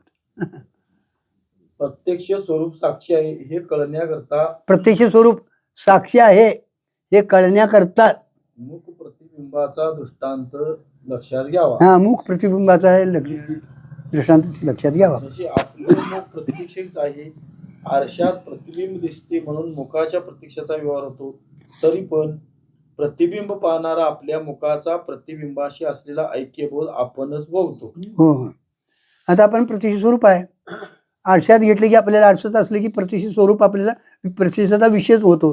जरी विषय दिसत असला होत असला तर तो आपल्या मुखाशी प्रत्यक्ष असतो. तिथं काय ते तिथं झाले म्हणत नाही, त्याचा त्याचा तसा भावच असतो महाराज. ते नुसतं दिसतंय आरशामुळं, त्याच्यात काय बदल झालेला नाही. आता पुढील ओवीच्या पूर्वार्धात पूर्वपक्ष केलेला आहे, पण तो द्वैतवाद्यांचा पूर्वपक्ष नाही तर सृष्टी दृष्टीवादाचा पूर्वपक्ष आहे, आणि उत्तरार्धाने अजातवादाच्या दृष्टीने त्याचे उत्तर दिले आहे. ज्ञान जिया तिया परी जगी आत्मैक्य करी, तै सूर्या खोचे सुरी तैसे झाले.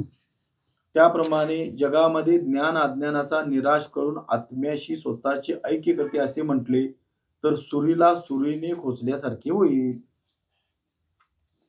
पाठीमागे सांगितल्याप्रमाणे जगामध्ये ज्ञान अज्ञानाचा निराश करून, ज्ञान काय करतं, अज्ञानाचा निराश करून आत्म्याशी स्वतःचे ऐक्य करते. आत्म्याशी स्वतःचं ऐक्य करतो असे म्हटले तरी सुरीला सुरून खोचल्यासारखं होईल. होईल. कारण का ज्ञानानं आणि ज्ञानाचा व्यवहार काय करायचा महाराज, ज्ञानानं आणि ज्ञानाचा व्यवहार काय करायचा. मग सुरीनं दुसऱ्याला खोचता येतो हो, पण सुरीला सुरीनं खोचलं असं होईल. बघूया आता पुढे काय दिलं त्याच्यात. वेदांत शास्त्राचा अजातवाद हा सिद्धांत आहे. झालं, आलं का अजातवादावर.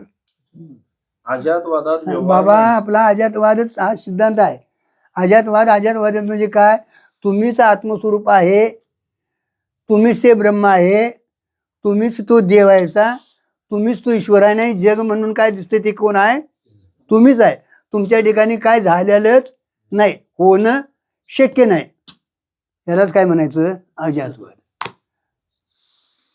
पण पटायला फार अवघड आहे. अवघड नाही, पटवून घेत नाही. आमच्या बुद्ध्या काहीतरी कुरगुड्या करायच्या नाराज. महाराजाला देखील मी काल घोटाळ्यात पाडला, तर आता कसला घोटाळा महाराज. काय माणसांच्या बुद्ध्या चालतील. हा सरळ ऐकून घ्यावं, चिंतन करावं, नाही चिंतनात आलं तर अनेकदा दोनदा विचारावं आणि नम्रता होऊन समजावून घ्यावं. काय म्हणायचं महाराज, जेवढी तुम्ही नम्रता बाळगीला महाराज तेवढं लवकरात लवकर आपण तिथं स्थिर राहू. काय झालेलं नाही हो. अजातवाद म्हणजे काय, सत्सामान्य हे आपलं स्वरूप आहे महाराज. तिथं काय झालेलं नाही, होणं शक्य नाही. तांदळाला किती दिवस मी तुम्ही जमिनीत घाला, पाणी लावा आणि काय करा, जमीन सफेद करा, अंकुर का हो, निकळ आहे ते महाराज. तसं स्वरूपाच्या ठिकाणी अजातवाद म्हणजे काय झालेलं नाही बाजी दादा.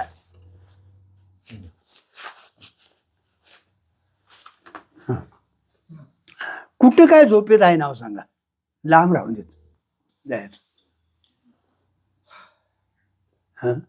आपल्याला तिथे काय आहे का, तुम्ही आहे का नाही. मग आम्ही आहे वाटते तरी कवा. म्हणजे तिथं आहे नाही त्या देखील व्यवहार नाही. मग आता इथं वाटतंय का, इथं ती बाई आली म्हणून, वृत्तीवर आला म्हणून महाराज. म्हणजे व्यवहार व्हायला वृत्ती झाली की व्यवहार होतो महाराज. अज्ञातवादात काय झालेलं नाही, होणं शक्य नाही. शक्य नाही. तिथं जगायला शिकायचं, व्यवहार करायचा. मित्र आता आम्ही अज्ञातवादात आहे, आता आमचा तुमचा संबंध नाही. जा माग जा तुकडं जाऊन काय कोण वाढतंय काय बघ. आता माणसं वाढायला देखील महाराज माग मोर विचार करायला लागलेत. चला वेदांतशास्त्राचा अजातवाद हा सिद्धांत आहे. अजातवादात व्यवहार नाही, त्रिपुटी नाही. जग म्हणजे त्रिपुटी, या त्रिपुटीचा प्रवाह आहे. पण आपल्याला तीच त्रिपुटी आहे असे वाटते. त्रिपुटी सत्य नाही, पण पूर्वीचीच आहे असे वाटणे, याचे नाव सृष्टीदृष्टीवाद. काय काय बघा म्हटले. वेदांतशास्त्राचा अज्ञातवाद हा सिद्धांत आहे. अज्ञातवादात व्यवहार नाही, त्रिपुटी नाही. अज्ञातवादात व्यवहार नाही. व्यवहार म्हटलं की त्रिपुटी आले हो, त्रिपुटी नाही. जग म्हणजे त्रिपुटी. आता हे जग म्हणजेच काय आपण त्रिपुटी मानले. द्रष्टादृश्य दर्शन, ज्ञाता ज्ञाननीय, ध्याता ध्यान द्या, ही सगळी त्रिपुटी आहे महाराज. हे जगात त्रिपुटी म्हणले की जगात त्रिपुटीचा प्रवाह आहे, पण आपल्याला तीच त्रिपुटी आहे असे वाटते. बघा, त्रिपुटीचा प्रवाह आहे, पण तीच त्रिपुटी आहे असं वाटतं महाराज. आता इथं जरा थोडासा सांगा विचार. त्रिपुटीचा प्रवाह आहे, हा, पण तेच आहे असं वाटतं ना. काय म्हटलं कोण? त्रिपुटीचा निश्चय व्यवहार आहे, अखंड व्यवहार आहे हा. हा, हा, असं वाटतं. असं वाटतं. बर, पण तिचा प्रभाव आहे. याचं काय काय काय कसं लावायचं ना.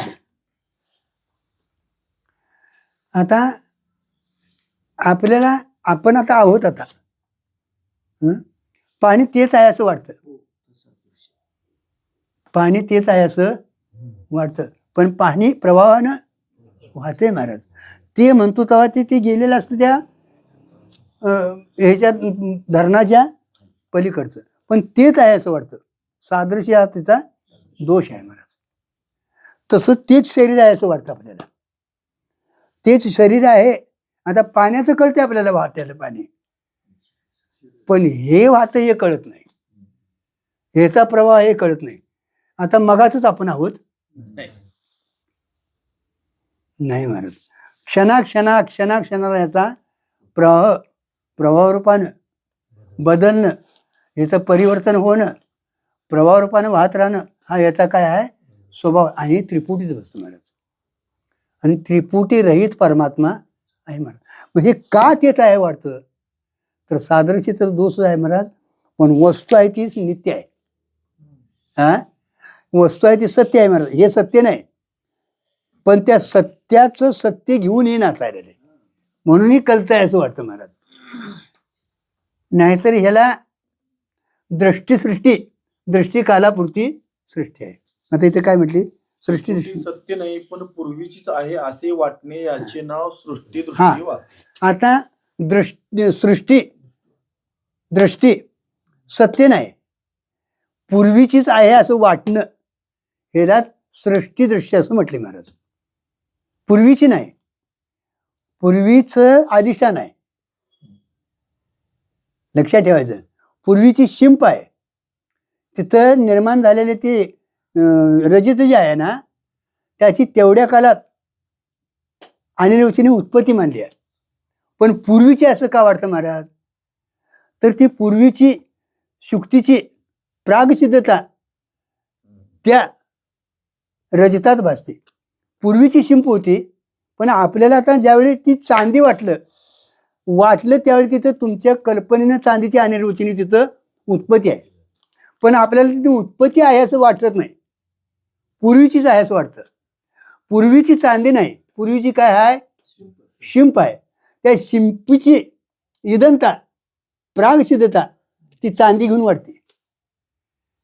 मग आता पूर्वीची जर तुमची तिथे चांदी असती तर, चांदी एक धातू आहे, बरोबर आहे.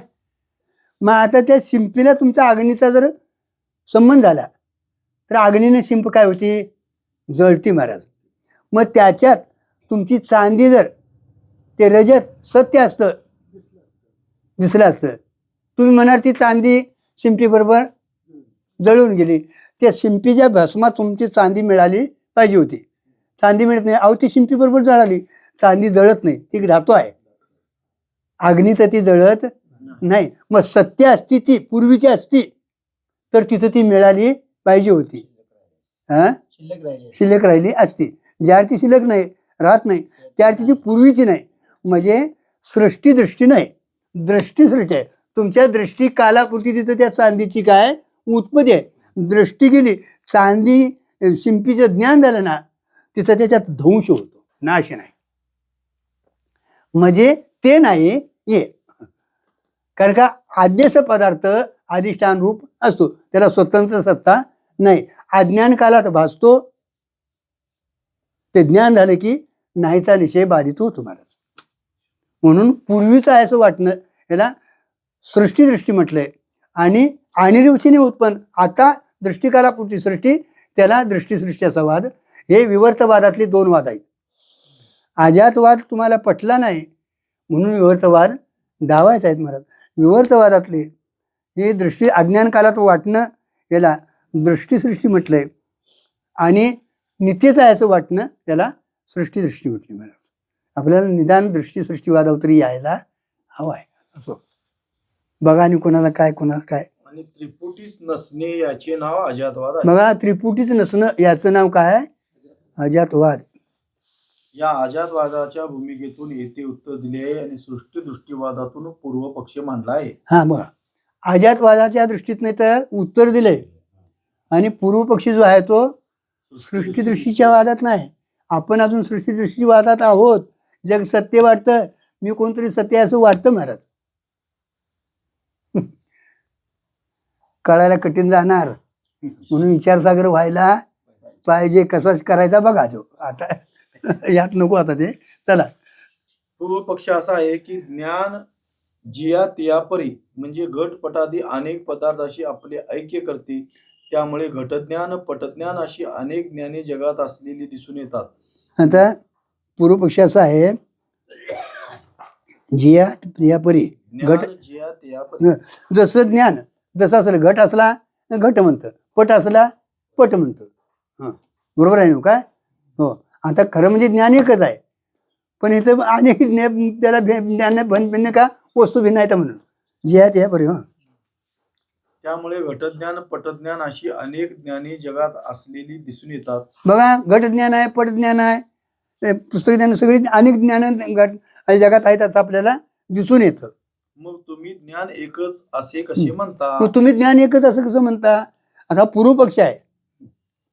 याचे उत्तर श्री ज्ञानेश्वर महाराज देतात. आता त्याचं उत्तर श्री ज्ञानेश्वर महाराज असं देतात. ज्ञान हे जगाच्या पदार्थाशी आत्म्याचे ऐक्य करते. ज्ञान हे जगाच्या पदार्थाशी आत्म्याचं काय करतं? ऐक्य करतं. पण ज्ञान उत्पन्न होत नाही. बघा, ज्ञान उत्पन्न होत नाही. घट म्हटलं तरी ते ज्ञानच आहे, पट म्हटलं तरी ज्ञानच आहे, देह म्हटलं तरी ते ज्ञान आहे. ज्ञान काय एकच, फक्त त्या पदार्थाशी आत्म्याचं ऐक्य करतं महाराज. ज्ञान काय स्वतंत्र घटाच्या वेळी ज्ञान उत्पन्न होतं, पटाच्या वेळी ज्ञान असं नाही. फक्त त्या पदार्थाशी आत्म्याचं काय करतं? ऐक्य करतं. पण ज्ञान उत्पन्न होत नाही. नैयायिकांच्या मतात पदार्थाचे ज्ञान उत्पन्न होते आणि वेदांताचा ज्ञान उत्पन्न होत नाही. आता तिथं ज्ञान पूर्वीची सिद्धी. न्यायिक काय म्हणतात?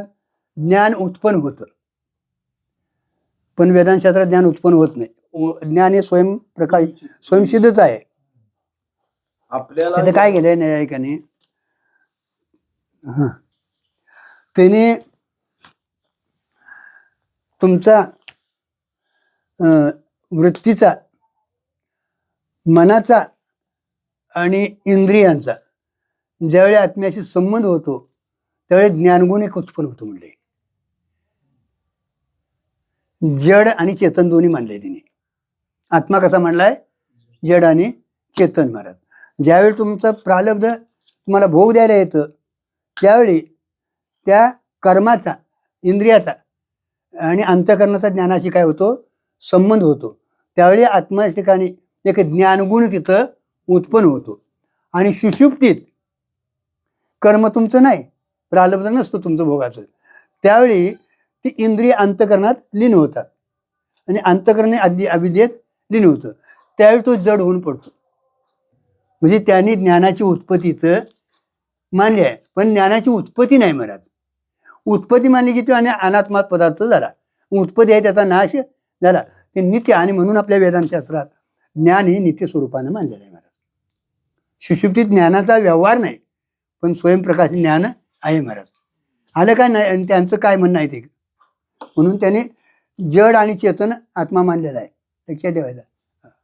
आपल्याला जेव्हा पदार्थाचे ज्ञान होते तेव्हा प्रमाता वृत्तीद्वारा प्रमेयशी अभिन्न होते. आपल्याला ज्यावेळी पदार्थाचं ज्ञान होतं महाराज, त्यावेळी प्रमाता वृत्तीद्वारा त्या प्रमेयापात्र विषयापात्र जातो. म्हणजे पदार्थ ज्ञानकाली प्रमाता आणि प्रमेयाचा भेद राहत नाही. विषय ज्ञानकाली प्रमाता आणि प्रमेय प्रमेय याचा भेद ना, कारण का त्या प्रमात्याला प्रमेयाचाच आकार प्राप्त होतो ना. अहो त्यावेळी तुम्ही घटच उतायचा. कारण का वृत्ती तेवढा आकार येते आणि चिदाभास त्या वृत्तीकार होतो, म्हणजे आकार होतो महाराज. वृत्ती तिथं तर गेली ना, वृत्ती त्या ह्याला व्यापली ना की चिदाभासाकडं त्याचं प्रकाशन होतं. हां, पदार्थाचे ज्ञान उत्पन्न होत नाही, किंतु ज्ञानालाच पदार्थाचा आकार झालं का. तिथं पदार्थ ज्ञान उत्पन्न होत नाही, त्या ज्ञानालाच पदार्थाचा काय होतो आकार. न त्याचा चित्तवृत्ती गेली झाली आणि तिथं आता ते ज्ञान एक उत्पन्न झालं असं नाही महाराज. अरे बाबा तिथं बी ती चैतन्यच आहे महाराज, लक्षात ठेवायचं. इथनं बी गेलेलं नाही, तिथं बी आलेलं नाही महाराज. तिथं ते स्वयंभूत असं प्रकाशित होतं. बघा घरातल्या आरशात आहे बघा.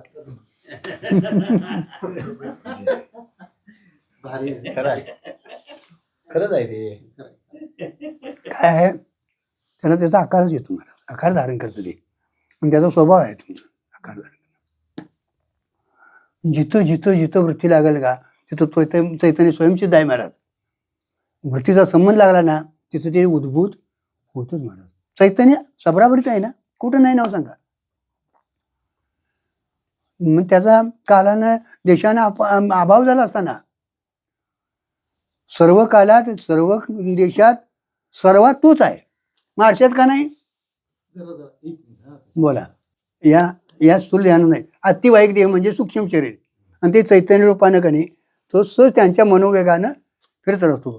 तुम्हाला आता इथं तुम्हीच दिसणार त्याला, पण तुम्हाला दिसणार नाही, लक्षात ठेवायचं. तो इथनं कुठं आला कुठे गेला याला देखील अगदी सूक्ष्म याच्यातनं देखील तो तिथं प्रवेश करू शकतो. आणि त्याच्यासाठी मग ती पद्मराजाची होय सहज जाऊन पिऊन आली ना. मग आता ते नामदेवाला करता आलं नाही, त्याला बोलवून घ्यावं लागलं. लक्षात ठेवायचा. आपण तिथंही दोघांचं श्रेष्ठत्व धावलंय महाराज. असो भक्ती बी दाखवली. हो नाही लावलंय.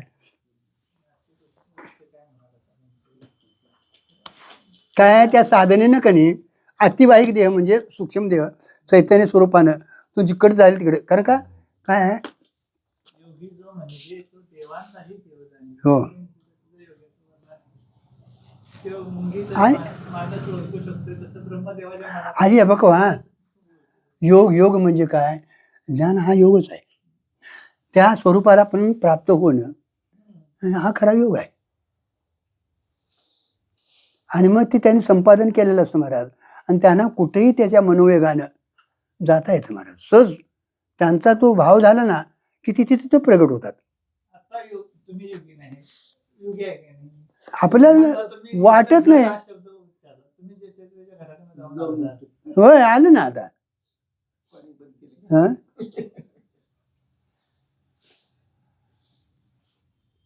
कारण कधी अंतकरणाची व्याप्तीच तशी आहे.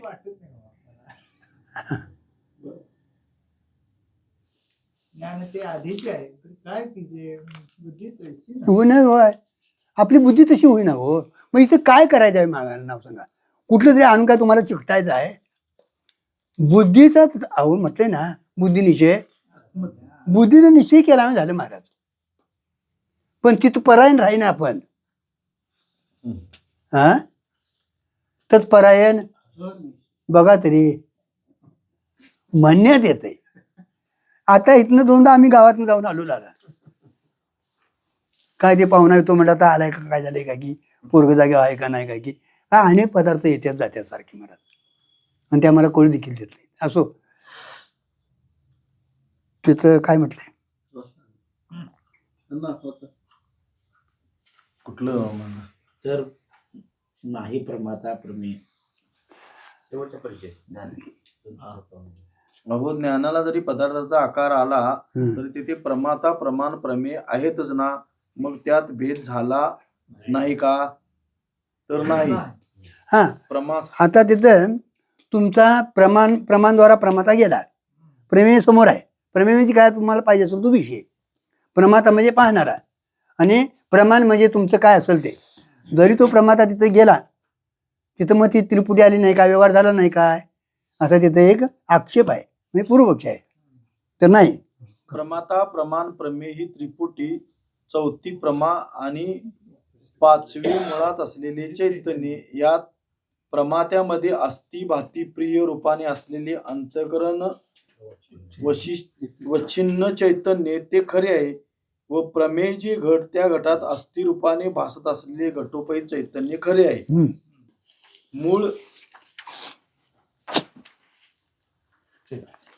मूळ चैतन्य नाम रूपातीत आहे व त्यालाच अविद्येमुळे प्राज्ञ नाव प्राप्त झाले आहे. आता थोडं इथे घ्यायचं होय की नाही. प्रमाता प्रमाण प्रमेय ही त्रिपुटी, आता- चौथी प्रमा प्रमाता प्रमेय प्रमाण. प्रमाण. आता प्रमाता पाहणारा प्रमाण हे आपण पाहतो त्याने, आणि हे प्रमेय पुढं काय विषय असेल तो प्रमेय. आणि चौथी प्रमा. चौथी प्रमा म्हणजे ज्ञान यथार्थ झालं. प्रमा कधी म्हणायचं? पदार्थ जसा आहे तसा आपला निश्चय झाला की त्याला काय म्हणायचं? प्रमा. म्हणजे आता त्या तुमच्या ज्ञानाला प्रामाण्य आलं. प्रामाणिक ते कधी येतं? तो पदार्थ अबाधित असला तर, नाहीतर मग ती अप्रमा होते. बरोबर आहे. प्रमाने अप्रमा असंही गाठलेलं आहे महाराज. तो जर विषय बाधित झाला तर ती प्रमा ठरत नाही. आता तिकडे आपल्याला जायला नको. प्रमाता प्रमाण प्रमेय आणि प्रमा म्हणजे यथार्थ ज्ञान झालं आता तुम्हाला.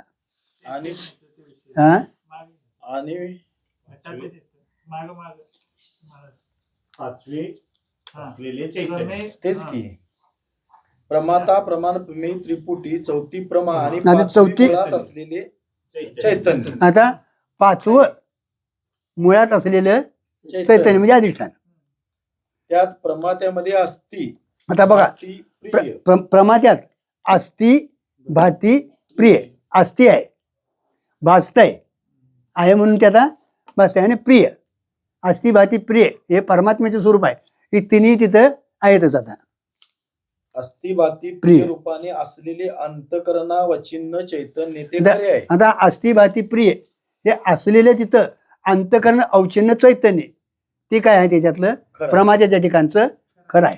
कोणाच्या ठिकाणचं? प्रमात्याच्या ठिकाणचं खरं आहे. लक्षात ठेवायचं. व प्रमेय जे घट आता बघा पुढं आलं प्रमेय जे घट. त्या घटात अस्थि रूपाने भासत असलेले घटोपैत चैतन्य खरे आहे. आलं का? अस्थि रूपाने भासतंय, आहे, घट आहे म्हणून तुम्हाला भासतो. भासला म्हणून घट आहे असं म्हणता. तिथं अस्थि भाती हे खरं आहे. मूळ चैतन्य नाम रूपातीत आहे. आता यातलं मूळ चैतन्य मात्र नाम रूपा. आता मूळ चैतन्य म्हणजे इथं बी चैतन्य आहे, इथं बी चैतन्य आहे, आणि ते मूळ जिथनं निघालं ते नाम रूपा अतीत आहे. त्यालाच अविद्येमुळे प्राज्ञ नाव प्राप्त झाले. त्यालाच अविद्येमुळे प्राज्ञ हे नाव प्राप्त झालं. अंतकरणामुळे प्रमाता नाव प्राप्त झाले. बघा, अविद्येमुळे प्राज्ञ प्राज्ञ हे विश्व चैदेश आणि प्राज्ञ अविद्येमुळे त्याला प्राज्ञ हे नाव प्राप्त. मला काय कळलं झालंय? अज्ञानामुळे त्याला प्राज्ञ हे नाव, शिशुक्ती त्याची अवस्था आहे. अंतकरणामुळे प्रमाता नाव प्राप्त झाले. आता तेच अंतकरण जागा झालं ना. अंतकरणामुळं प्रमाता बघायला आला ना तुम्ही, व्यवहार व्हायला आला. अंतकरणावर आल्यामुळं त्याला प्रमाता हे नाव आलं.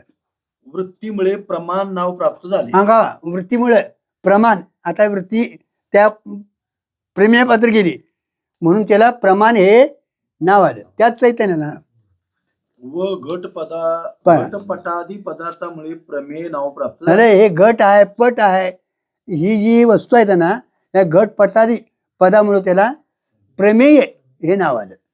अर्थात आता बघा, घटोपैचैतन्य, मृत्यूपैचैतन्य, अंतकर्मपैचैतन्य, ही चैतन्याला नावं का आली? उपाधी भेदानं.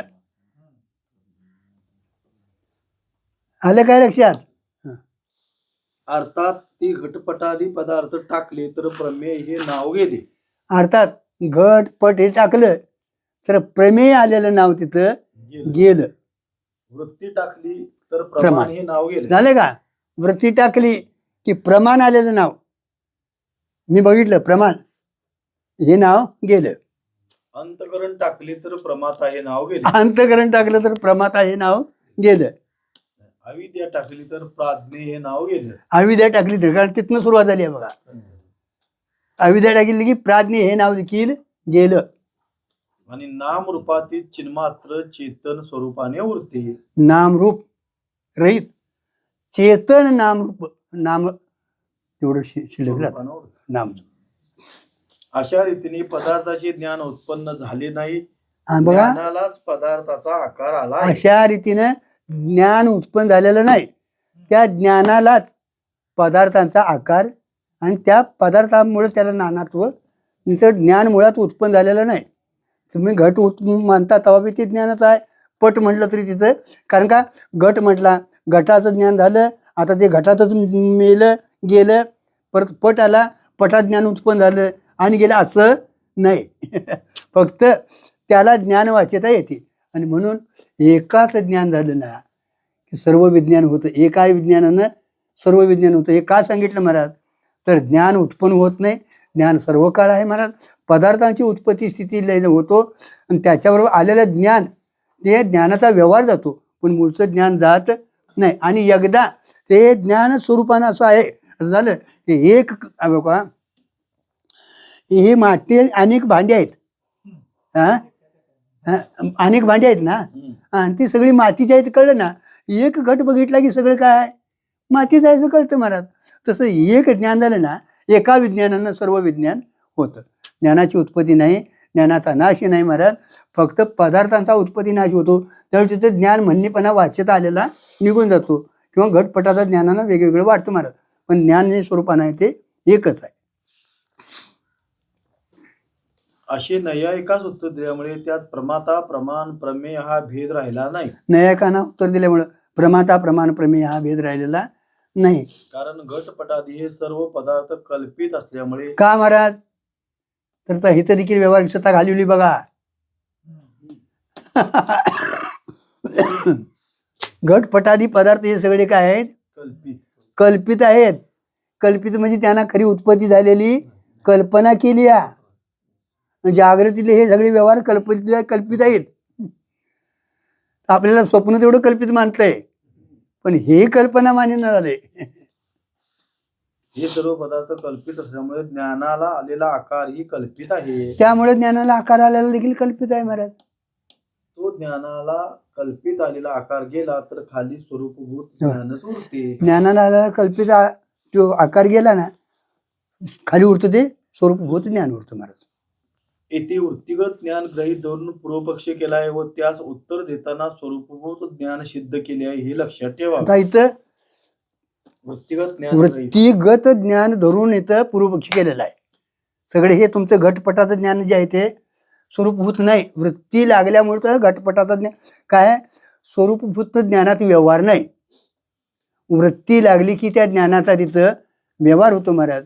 आणि म्हणून इथं जे पूर्वपक्षी आहे तो वृत्तिगत ज्ञानाचा व्यवहार धरून मांडलेला आहे. आणि उत्तर देताना महाराज वृत्तीरहित जे ज्ञान आहे ना, त्याच्या ठिकाणचं ते उत्तर आहे महाराज. ज्ञानाची उत्पत्ती नाही, नाश नाही.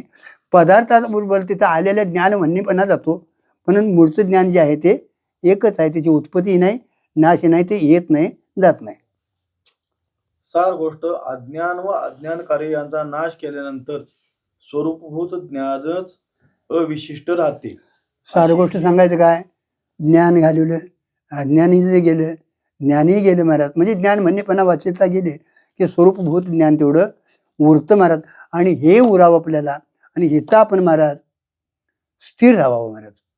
हे खरं साधकाचं, यालाच जीवनमुक्ती म्हटली महाराज. आणि येईल तो व्यवहार मात्र बाधित अनुभव व्यवहार, कारण का तुम्ही जोपर्यंत जिवंत आहे महाराज, तुमचा देह जो प्रारब्ध आहे तोपर्यंत तुमचा देह असणार आहे, आणि देह आहे तोपर्यंत गुरुजी व्यवहार का व्यवहार बंद होणार? अरे अर्जुना, तुला व्यवहार टाकतो म्हटलं तरी टाकता येणार नाही. याच्यासाठी तिसरं अध्याय चांगला अवलोकन करा महाराज. आपण ज्या प्रकृतीने आलोय महाराज, त्या प्रकृती संबंधाने बांधलो गेलोय, व्यवहार होणार. पण ज्ञानोत्तर व्यवहार झालेला महाराज बाधित अनुवृत्तीने होतो, आणि त्याच्यामुळे त्याचं अहम निघून गेलेलं असतं, आणि त्याच्यामुळे ती क्रिया होते, पण क्रियमान घडत नाही. ज्ञानानं संचित जळून जातं, म्हणजे बाधित होतं. अज्ञान तरी निवृत्त होतच महाराज, आणि राहिलेला अज्ञानाला लेश मानला आहे, तो बाधित मानलेला आहे. कारण अज्ञान लेश मानल्याशिवाय व्यवहार होत नाही. व्यवहार ज्या अर्थी होतो त्या अर्थी त्या अज्ञानाला लेश मानलेला आहे.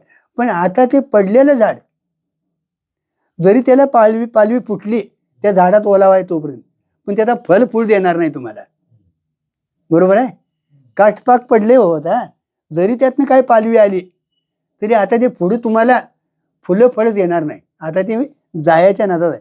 तसं जीवनमुक्त पुरुषाचा जरी व्यवहार होत असला तर आता त्याला क्रियमान घडत का, तर बीज भाजूनी असा जीवनमुक्त पुरुषाचा व्यवहार होतो महाराज. आणि हे आपल्याला काय आहे, साध्य आहे महाराज. एक एक प्रकरण जरी मला वाटतं ओवी 2दा 3दा झाली तरी काय त्याच्यात काय अडचण व्हायची नाही. नाही काय अमृतामचा झाला, अमृतानुभव आमचा झाला म्हणून एकदा जर आपण मामद केलं, याचं समापती केली की आम्ही खाली बघणारच नाही महाराज. आणि पिशासारखं होईल महाराज. पिशाच्याला गाडाप तरी करता येते महाराज, पण ह्या पिशाच्याला गाडाप करायला कोण नाही राहणे महाराज. त्या बाबांनाच येऊन करायला पाहिजे महाराज. पण तो बाबा आमच्यासारख्याकडे बघत नाही. बघत असो महाराज. अशी जी पहिल्या ओवीत प्रतिज्ञा केली होती, पहिल्या ओवी जी प्रतिज्ञा केलेली होती, त्यावर या ओवीतील पूर्वार्धाने शंका घेतली आहे की बघा त्या ओवीवर पूर्वार्थाने ती शंका घेतलेली आहे. जगामध्ये ज्ञाता ज्ञान ज्ञेय होय. इत्यादी जो भेद आपल्या अनुभवास येतो तो अभेद ज्ञानामध्ये घडणे शक्य नाही. आता आपल्याला जगात ज्ञाता ज्ञान हे घटपट हे येतो ना, अनुभव येतो ना, अभिज्ञानात अनुभव नाही ना. याचे समाधान ओवीच्या उत्तरार्धाने असे दिले आहे की, आणि त्याचं समाधान ओवीच्या उत्तरार्धाने असं दिले की, घटोस्ती यात घटाचे ज्ञान आहे का मृत्तिकेचे ज्ञान आहे, तर मृत्तिकेचे ज्ञान आहे. आता हा घट आहे म्हणता ना, मग त्याचा घट आहे का माती आहे? त्यात घटाचं ज्ञान आहे का मातीचं ज्ञान आहे? जेवढं कार्य असतं ना, कार्य कार्यरूप असतं महाराज. आणि कार्याचं ज्ञान झालं तर त्या ज्ञानात कार्याच्या कारणच असतं महाराज.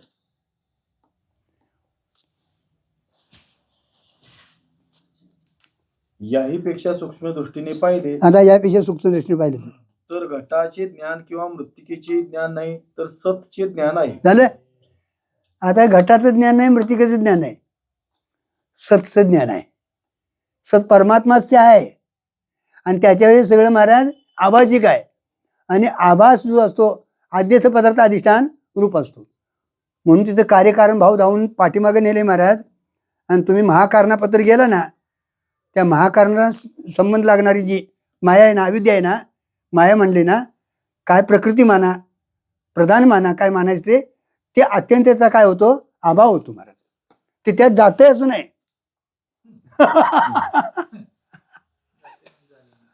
मग आणि ते आलं बाहेर कधीतरी, तिथं हे नाहीच असं निश्चय होतो. ते नाहीचा निश्चय झाला, हे कार्यच तिथं सिद्ध होत नाही, आणि त्यानंतर ते अधिष्ठान राहतो महाराज. म्हणजे रज्जूचं ज्ञान झाल्यानंतर सर्पाचा जसा अत्यंत अभाव होतो, तसं त्या ज्ञान झाल्यानंतर भासलं तरी तीच रज्जू सर्परूपानं भासली. तसं हे दिसलं तरी घटपट नाही, माती नाही, भूमी नाही, कोण आहे? परमात्माच आहे.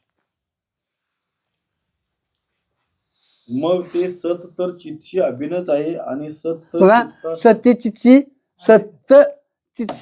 अभिनच आहे.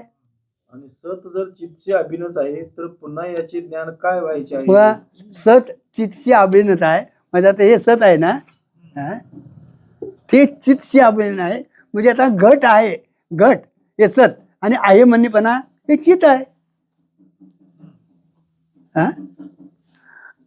ती अभेदच आहे ना, वेगळं कुठं आहे महाराज? हा कदाचित होते असे जर मानले तर ज्ञानानेच ज्ञानाला जाणले असे म्हणावे लागेल. कदाचित होते असं म्हटलं तर ज्ञानानंच ज्ञानाला जाणलं असं म्हणावे लागेल. म्हणावे लागेल. मग हे सुरीनेच सुरीला खोचले असे म्हणण्यासारखे झाले नाही का? सुरीनं खोचल्यासारखं म्हणण्यासारखं आहे ना. अशी उत्तर दिली आहे बरं. किंवा आणखी दृष्टांत देतात. थांबू आता. होळी वाचा शेवटी. लावियात ठाऊनी पोपट तो साधी आपण या सकट का बांधलिया चोरट मोठे माझी. पुंडलिक